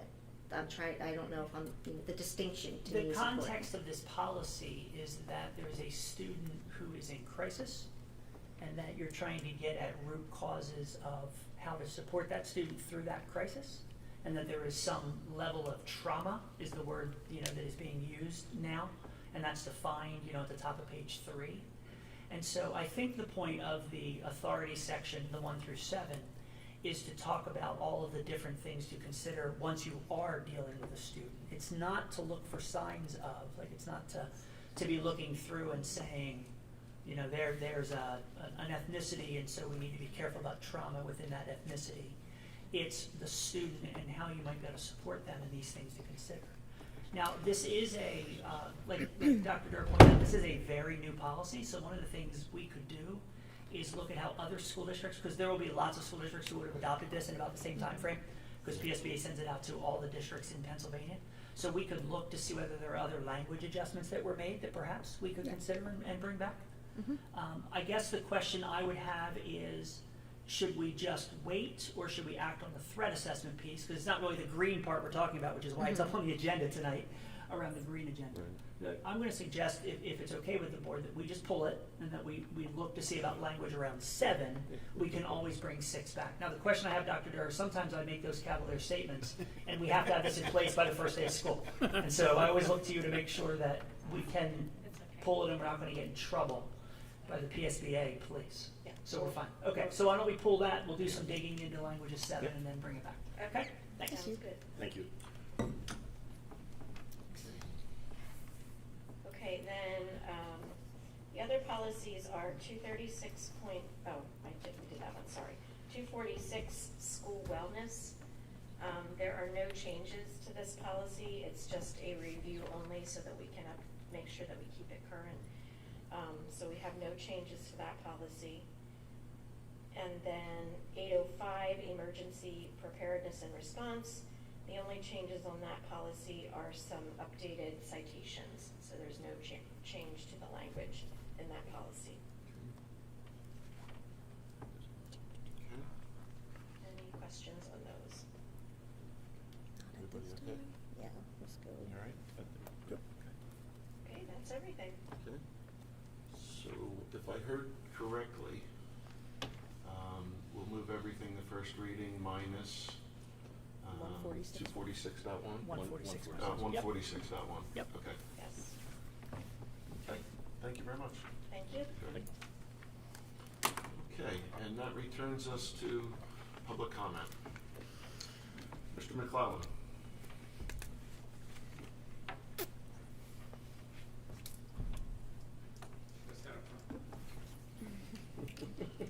Save you the long walk. It's good for your steps. Thank you. Okay, so this is regarding Ross McLennan. This is regarding the social media policy. I feel that I need to reiterate that the carve-out to remove the board directors from the social media policy is unacceptable. Many others spoke of concerns at the last school board meeting, and no one was supportive of that change. I do realize the point the board was making, that if the board member violates the policy, there is nothing you can do about it, that's a lousy attitude to have, and I do not agree. The social media rules, as were originally written, give the public confidence that the board members are aware of and consider it important that they follow guidelines when posting to social media. More importantly, this policy as written shows the public that our board members do not consider themselves above the rules that they want teachers, students, and school district employees to follow. This carve-out is unacceptable and will give the board members a get-out-of-free-jail card should their social media posts become embarrassing or create problems for our community. The position of school board director should not be used as a political bully pulpit. Thank you. Thank you. Okay. Any other public comment before we move into the school board meeting? State your name and municipality.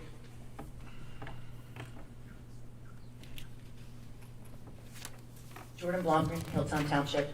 I briefly had time to read up on the policies tonight, but interesting that even in the school district that I teach at, we have a trauma goal for this upcoming year. So I know that it was mentioned that it's coming from the PSBA. And I guess I just don't know enough about that area of how things do roll out to see the need of stuff. And I'm all in support of having more resources for students to be able to use when they're hurting.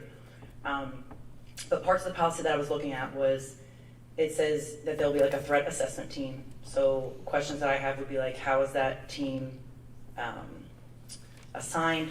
Who will be assigning the roles on that team? And what does the threat assessment entail? Like, is it an actual assessment that, who's taking it, the students, how does that all roll out? I guess more of like specifics behind it. And then it kind of answered my question, so I was going to say, where's the evidence to add this to the policy? But you mentioned that it's a requirement for the legal liability, which I thank you for going through the process just to show like which law you have to go back up to. So I'll be looking into that. So thank you. Those are just some of my questions. Dr. Durr, are you comfortable giving the Threat Assessment 101? I hate to put you on the spot if you'd rather, right? But I know you've done this multiple times, so thank you. So we've identified a threat assessment team.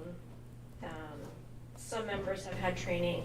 We're expanding the team, and we'll be getting training for additional members.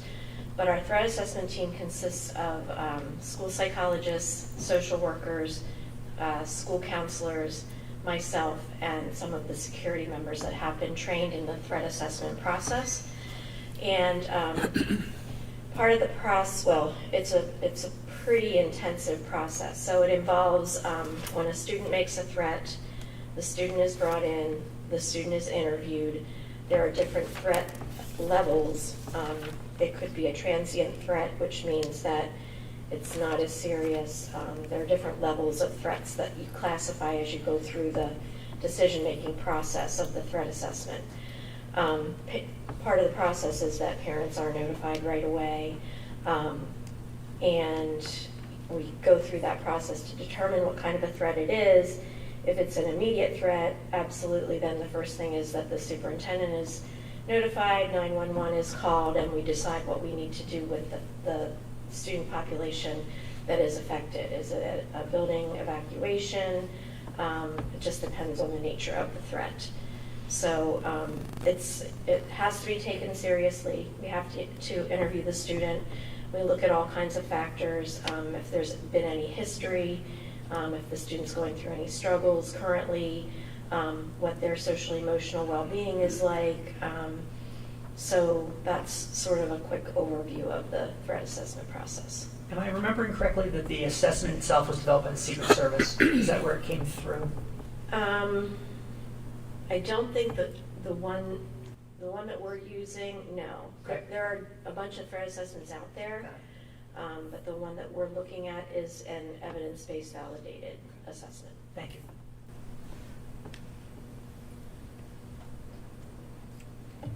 Thank you, Dr. Durr. Is there any other public comment? Okay.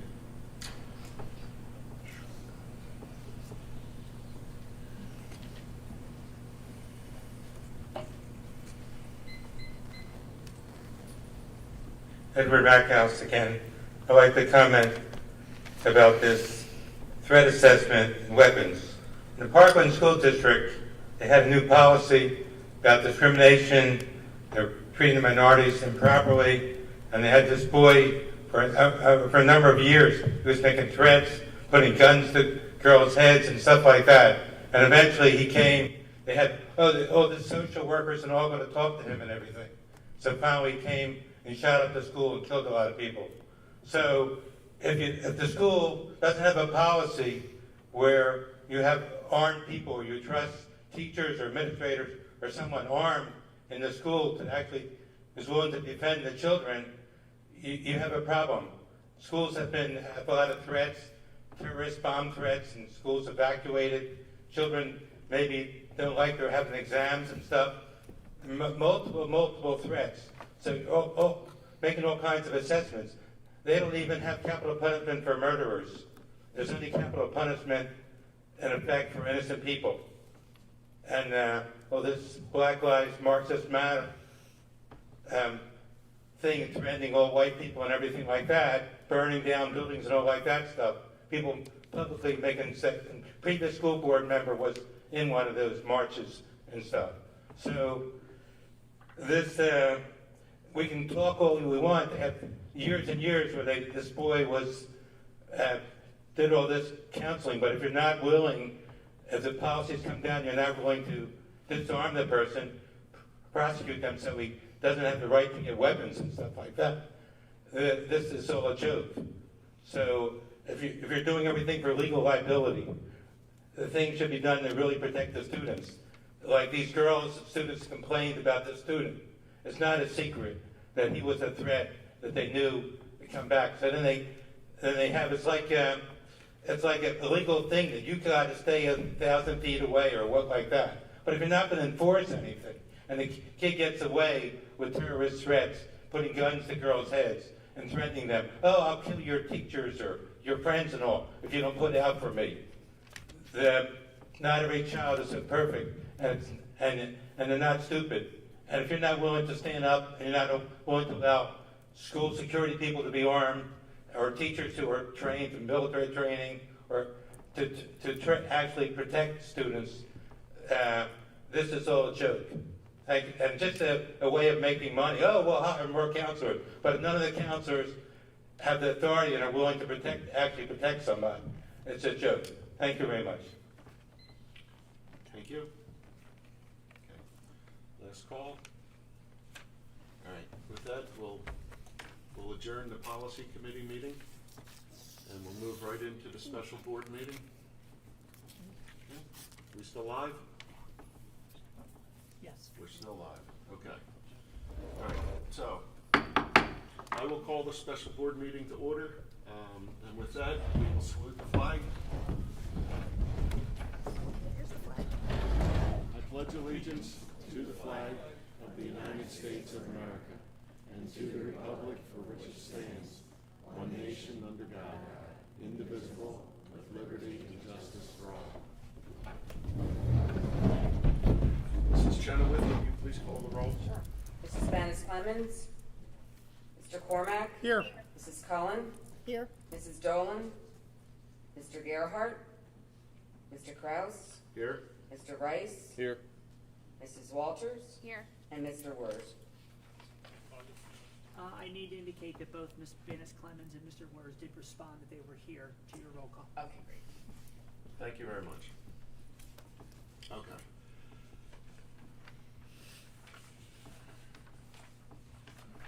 So we'll move into public comment on agenda items. There's two items on the agenda, the consent calendar and a facilities committee change notice.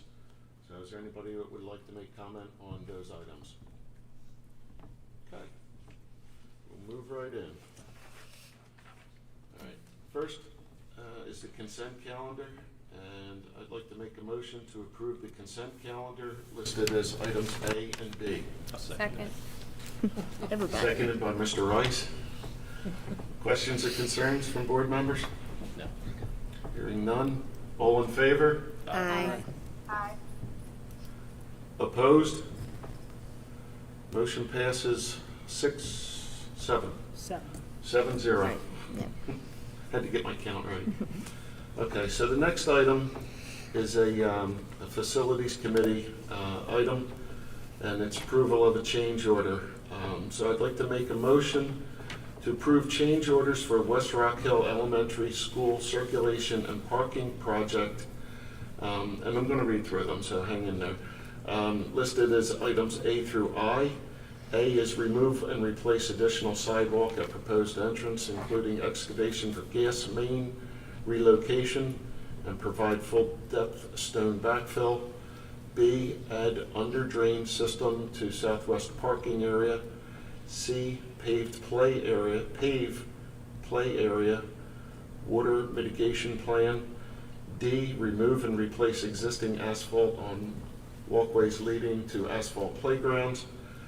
E, installation of under drain at side entrance. F, found existing gas main to building beyond limits of contract relocation to conflict with retaining wall bottom blocks. G, remove and replace unsuitable material under sidewalk in the front island. H, exploratory excavation to locate rain leaders and determine direction and condition. I is the costs associated with the changes required to the D-to-H inlet due to existing pipes not shown. So a lot of these are this change order is specifically related to items found as we embarked on the project at West Rock Hill to improve the circulation. And when we start digging, sometimes you never know what you'll find.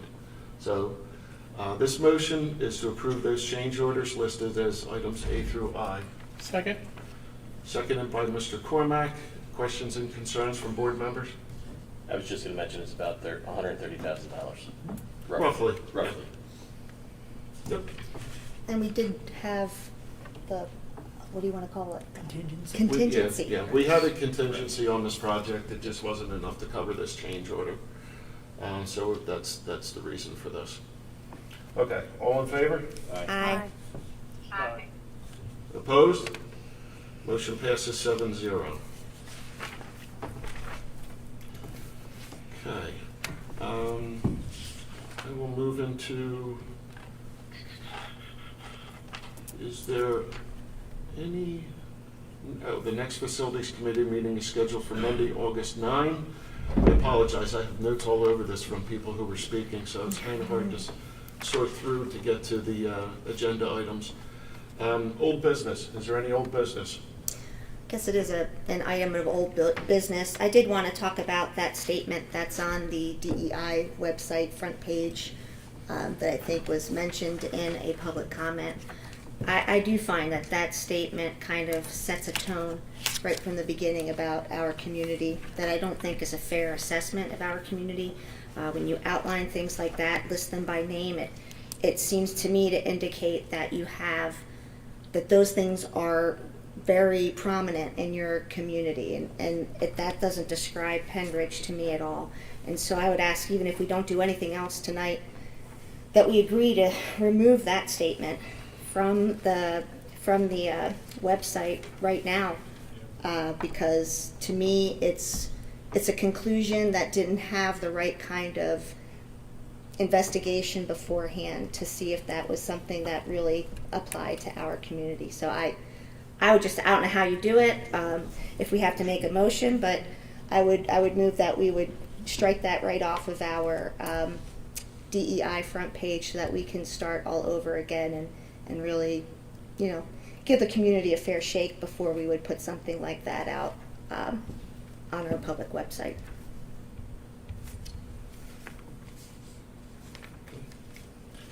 All right, thank you. This is Colin for that. New business. Is there any new business, board members? Seeing none? Okay. Good. I mean, nobody would second that motion to strike that from Make it in the form of a Okay, I'll motion. make a motion to remove the sentence with the, I don't even have the sentence in front of me, but the one that indicates that Penridge is a community that wherein racism, sexism, and homophobia exist, that sentence I would like taken off of the Can we website. just have that, is this in the guidebook? Or the It's mission on and the vision? front page of the DEI website on the Under Penridge mission and website. vision? I'm sorry, I think Ms. Vance Clemens. I'm pretty sure we can't just add a motion to a special board meeting. Yeah, you're probably right. Yeah. Well, I'll make it on August 16th or Okay. 23rd. I'll make it on August 23rd. I'll withdraw it for now. You're probably right. Megan. So. You have to Yeah, we'd have to re-advertise. there's a different standard for a special board meeting than a regular board meeting, so you'd have to make that at the regular board meeting. Okay. Yep. As I said here, And then the other thing related to old business, before we go on to new business, I do want to go back to the way that people are characterized in this community that have objected to certain aspects of the Diversity, Equity, and Inclusion Initiative. I have some materials I'm going to share with my fellow board members that I'm not going to. If someone in the public wants to see the images that I'm going to share with them, you can send me an email and I'll provide those images to you, but they're actually a little bit too disturbing if there should be children watching this meeting. But it goes to one of the most alarming or disturbing things that came up related to DEI with a community member, not from Penridge, but from our neighboring committee or community in Central Bucks. And this person was listed showed up in one of the emails. Her name's Marlene Prey, and she showed up in one of the emails, and we were assured that she's not someone that's on the committee, not someone that's contributing to the committee, what have you. In any event, there was disturbing imagery on Facebook with a group that she runs. It's called the Rainbow Room, and the reason why I'm connecting it to Penridge is because they advertise to people ages 14, which are children, to 21. They directed an advertisement at people ages 14 to 21 together, and the image was very suggestive, I'll say, and this Rainbow Room organization was asked on a number of occasions if these children were separated, the children participants were separated from the adult participants. No answer was given. Planned Parenthood is the organization that this Rainbow Room runs out of, and they were asked about it, and instead of addressing the very legitimate questions about whether minors are separated from the adults, whether minors' identity is protected from being seen by the adults, all these questions that are good questions for people to ask and legitimate, instead of answering those questions, the people who asked them were attacked as being homophobic. And just hating on the LGBTQ youth. And it's one of the examples of ways that people in our community have been smeared merely for asking questions that, quite honestly, we should all be asking.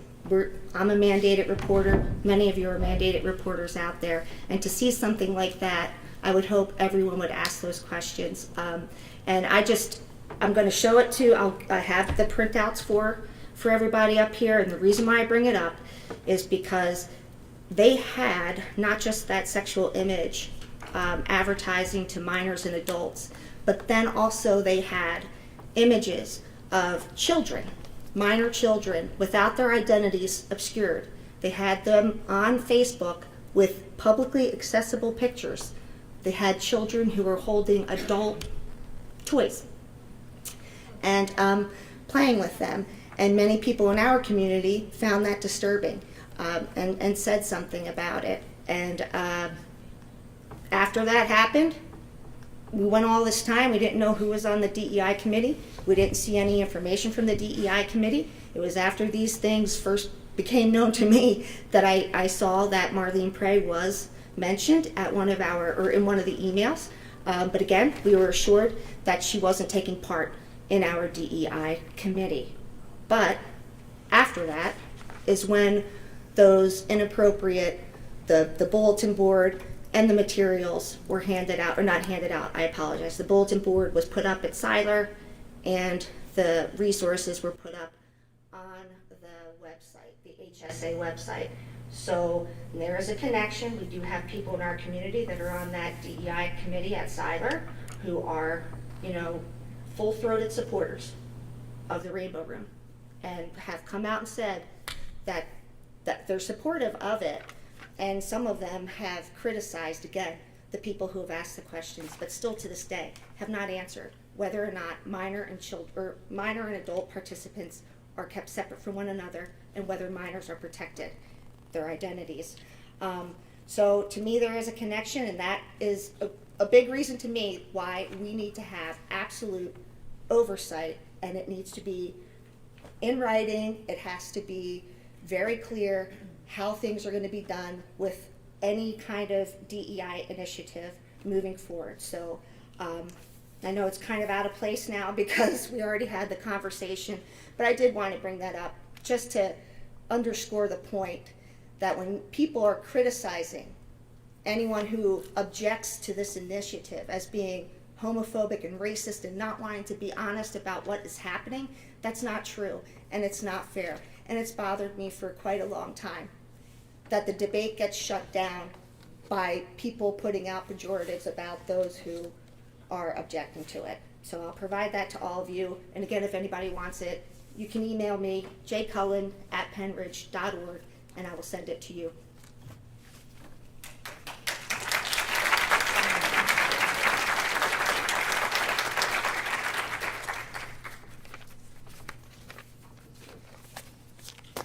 All right, now we're back to public comment. Anybody like to make public comment? Mr. No, here comes Adam. Come on down, state your name and municipality.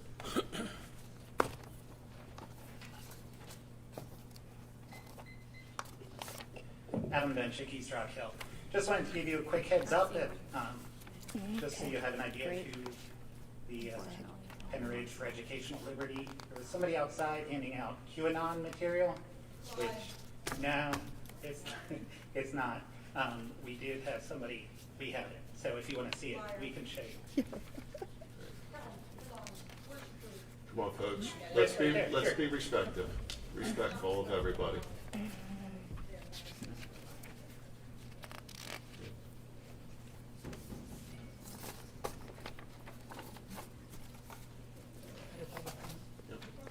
So, you still on? Yeah, sorry. Yeah, That's okay. just real quick. This is it. There's stuff about, it's pretty messed up conspiracy theory stuff, and Who cares? Wait, just let him. Ladies and gentlemen, Just let him finish. let's have a little bit of decorum. Let him finish. these are the people who wanted to have a dialogue. Remember that. Thank you. Thanks. Okay. Other public comment? Ma'am? My name is Andrea Tambori. I live in Hilltown Township. I am one of the 7 administrators on the Penn Ridge for Educational Liberty Facebook page. That Facebook group was started, like it was said before, about 3 weeks ago. The 7 of us, I met 3, if not 4, of the members of that group when we began that group, because there was a shared concern about what was happening in this district. So any literature that was handed out, I'm quite skeptical that it was from one of our group. We came here with legitimate concerns. I'm not a member of QAnon. I don't subscribe to QAnon. I'm a parent. I'm a parent who has lost trust in my school district. I'm actually stunned. It's hard to find me without words, but I'm really stunned to find out what's been going on and for the amount of time it's been going on and how little the community was involved. When I get surveys about things that are really not as big as overhauling the entire curriculum, I get emails about laptop pickups.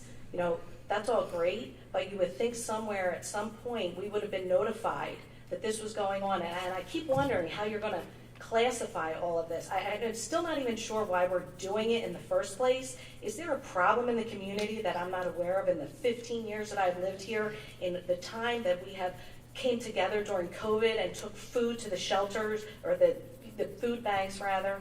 I'm not sure why we're doing it. To state that if a child graduates and doesn't know how to interact socially, that is a failure of the parent and not the school district. I grew up in Philadelphia. I went to Philadelphia Public School until the 10th grade. It is ignorant to assume that I have lived in a hole, and that's kind of what I feel like this is derived from, that we are an ignorant community. I think we're a great community.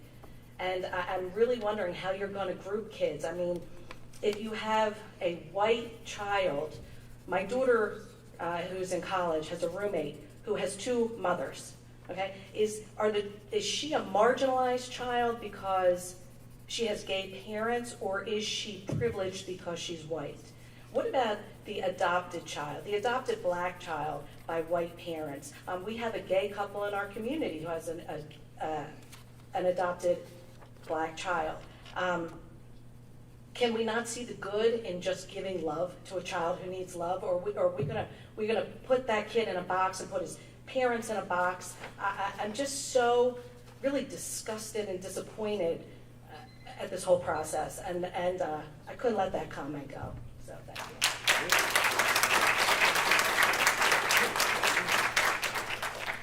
Do we have any other public comment at this time? Sorry. All right, still Josh Hogan, still West Rockville Township. Similar to the last speaker, I am also not QAnon, just want to get that out of the way. I actually wanted to come up and go back to something that, I want to talk about COVID. I know that, my wife lovingly pointed out that this poor industrial-sized hand sanitizer up here is not getting much love, including from everyone wearing a mask. So I know COVID is over. I hate to have to talk about it, but at the last board meeting in June, which, by the way, I'm going to say thank you to the Pembridge School Board and the administration for leading the way with your last health and safety plan. I think at that time we were like the second or third district to pass a health and safety plan that follows Dr. Damsker and the Bucks County Health Department. So that's pretty cool. Now we're looking at, all but basically a couple of districts who are still fighting it out and trying to find a way to not follow him. But you guys were at the forefront of that, so thank you. Well, at that board meeting, there was a public comment made saying you should amend this health and safety plan to include language saying, in the future, as things develop, throughout the fall and all the spikes that are going to happen with the cases, we will follow the Bucks County Health Department. And the retort that was made by a board member, one of whom is on the phone, was, if anything happens in the future, if there's an adjustment in cases or new guidance comes down, whether it's from the CDC or the state or the Bucks County Health Department, we stop and respond to everything, and we would have an internal dialogue as a board, executive session or one-on-one. I don't know what exactly that is. But the thing that I wanted to say about that, which I feel like this is information that you all know, so I'm sorry if it is, the 1955 Disease Control and Prevention Law, which I call the syphilis law, says very clearly your local health department has authority. So my request would be, as these things roll out, and we know they're going to, the CDC has already said, but we're all supposed to wear masks in here, and we're not doing that. The state, Wolf has given indications just in the last week that they're not going to make a mandate for masks in school. That's pretty good. We'll see what happens in November when things are crazy. My request to you guys is just follow that simple law, and whatever happens, whatever guidance comes from anywhere, you get to just ignore it. That law gives you the blanket protection. Dr. Damsker and the Bucks County Health Department won't be bringing that stuff here, so I'd ask that you please just follow the health department and not even listen to the noise. Thanks.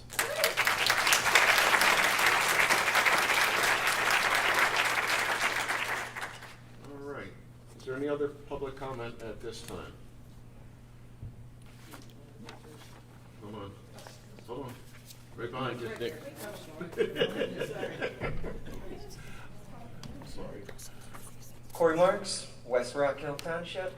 I'd just like to address this literature and the source of this. This is not associated with Penridge for Liberty. I walked outside. There's a man handing these out there, and he clearly was not part of the meeting. He didn't know we were on a break. He didn't know if it was over.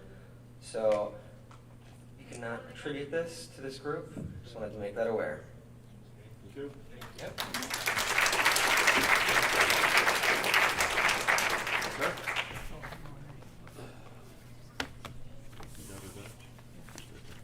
Jessica, East Rock Hill Township. I don't know if I could do this, but I'd like to object almost to the future motion Mrs. Cullen was going to make on August 23rd. The statement on the website, I mean, somebody put it there. I would rather not just have it be motioned away and say, okay, that was a mistake, but why was it put there? I think this is one of the questions that's been asked since day one in multiple formats. And more importantly, and I'm not saying here like, oh, this doesn't exist, but there's a pretty strong statement. And what I would like to know is, well, do we have more anti-Semitism or more racial discrimination? Do we have more prejudice against ESL students than something else? It can't be we have all these social ills and they're just equally distributed. So if the statement was there, I would rather the motion be, let's find out why it's there, who can back it up, and then we can go with, well, should it even be on there in the first place? But I don't want it just motion and saying, oh, let's get rid of it. Yeah, nobody can back it up. Because somebody needs to address why that was there, because it is the first sentence on the DEI webpage of the district. I mean, it is the lead-in foundation for all of this, and it's the question everybody's asking is, why? That's it. Thank you very much.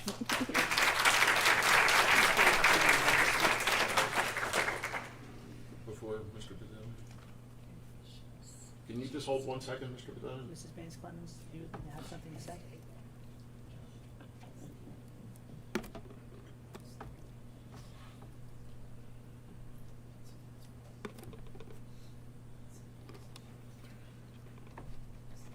We're working through some technical issues with our board members on the phone. Just bear with us a second.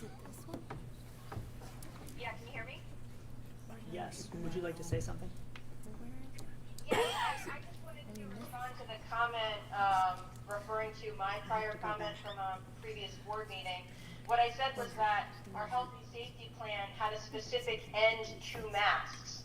So in order for us to re-implement wearing masks, we would have to vote on it again.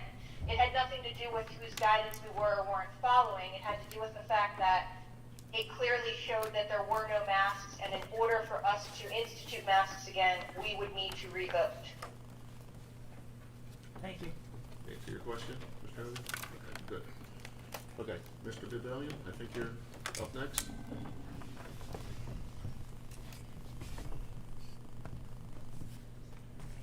David Dillian, Percy Borough. I don't have a lot to say. I just want to again address apparently a QAnon. I missed that.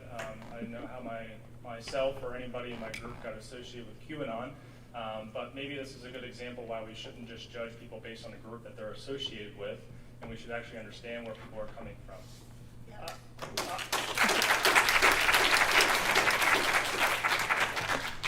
Like I said, what I'm doing, what I helped to do, why I brought people here, was to provide information so that people know what's going on. I'm not part of a conspiracy. I don't dislike people. I don't dislike history. I am happy to acknowledge that, the school is a government entity. I'm sure you guys don't do everything perfectly like much in the government. So I'm sure there's opportunities to improve in the curriculum, into academics, bringing things up that are more relevant. No problem. But I think what has been clearly demonstrated here is that there's not a balance in who's involved. There's been no indication how this program was, put together, what the basis was. Like, we're all adults here. Like, we know that everywhere across the country this is being pushed. Everywhere. So please don't treat us like we're ignorant. We don't know what's going on. Like, this isn't like telling us, well, like, we know that this isn't specific for Penn Ridge because it's the same thing. It's the same language everywhere. You look at any level of government, any school, it's the same language. Okay? So what we're saying is, what specifically are you trying to resolve? Because if you're doing everything that everybody else is doing, it doesn't put a lot of faith in us that you're looking specifically at this community and what the needs are of the students. It seems like you're just doing what everybody else is doing. It's certainly not an attribute we should be teaching our children.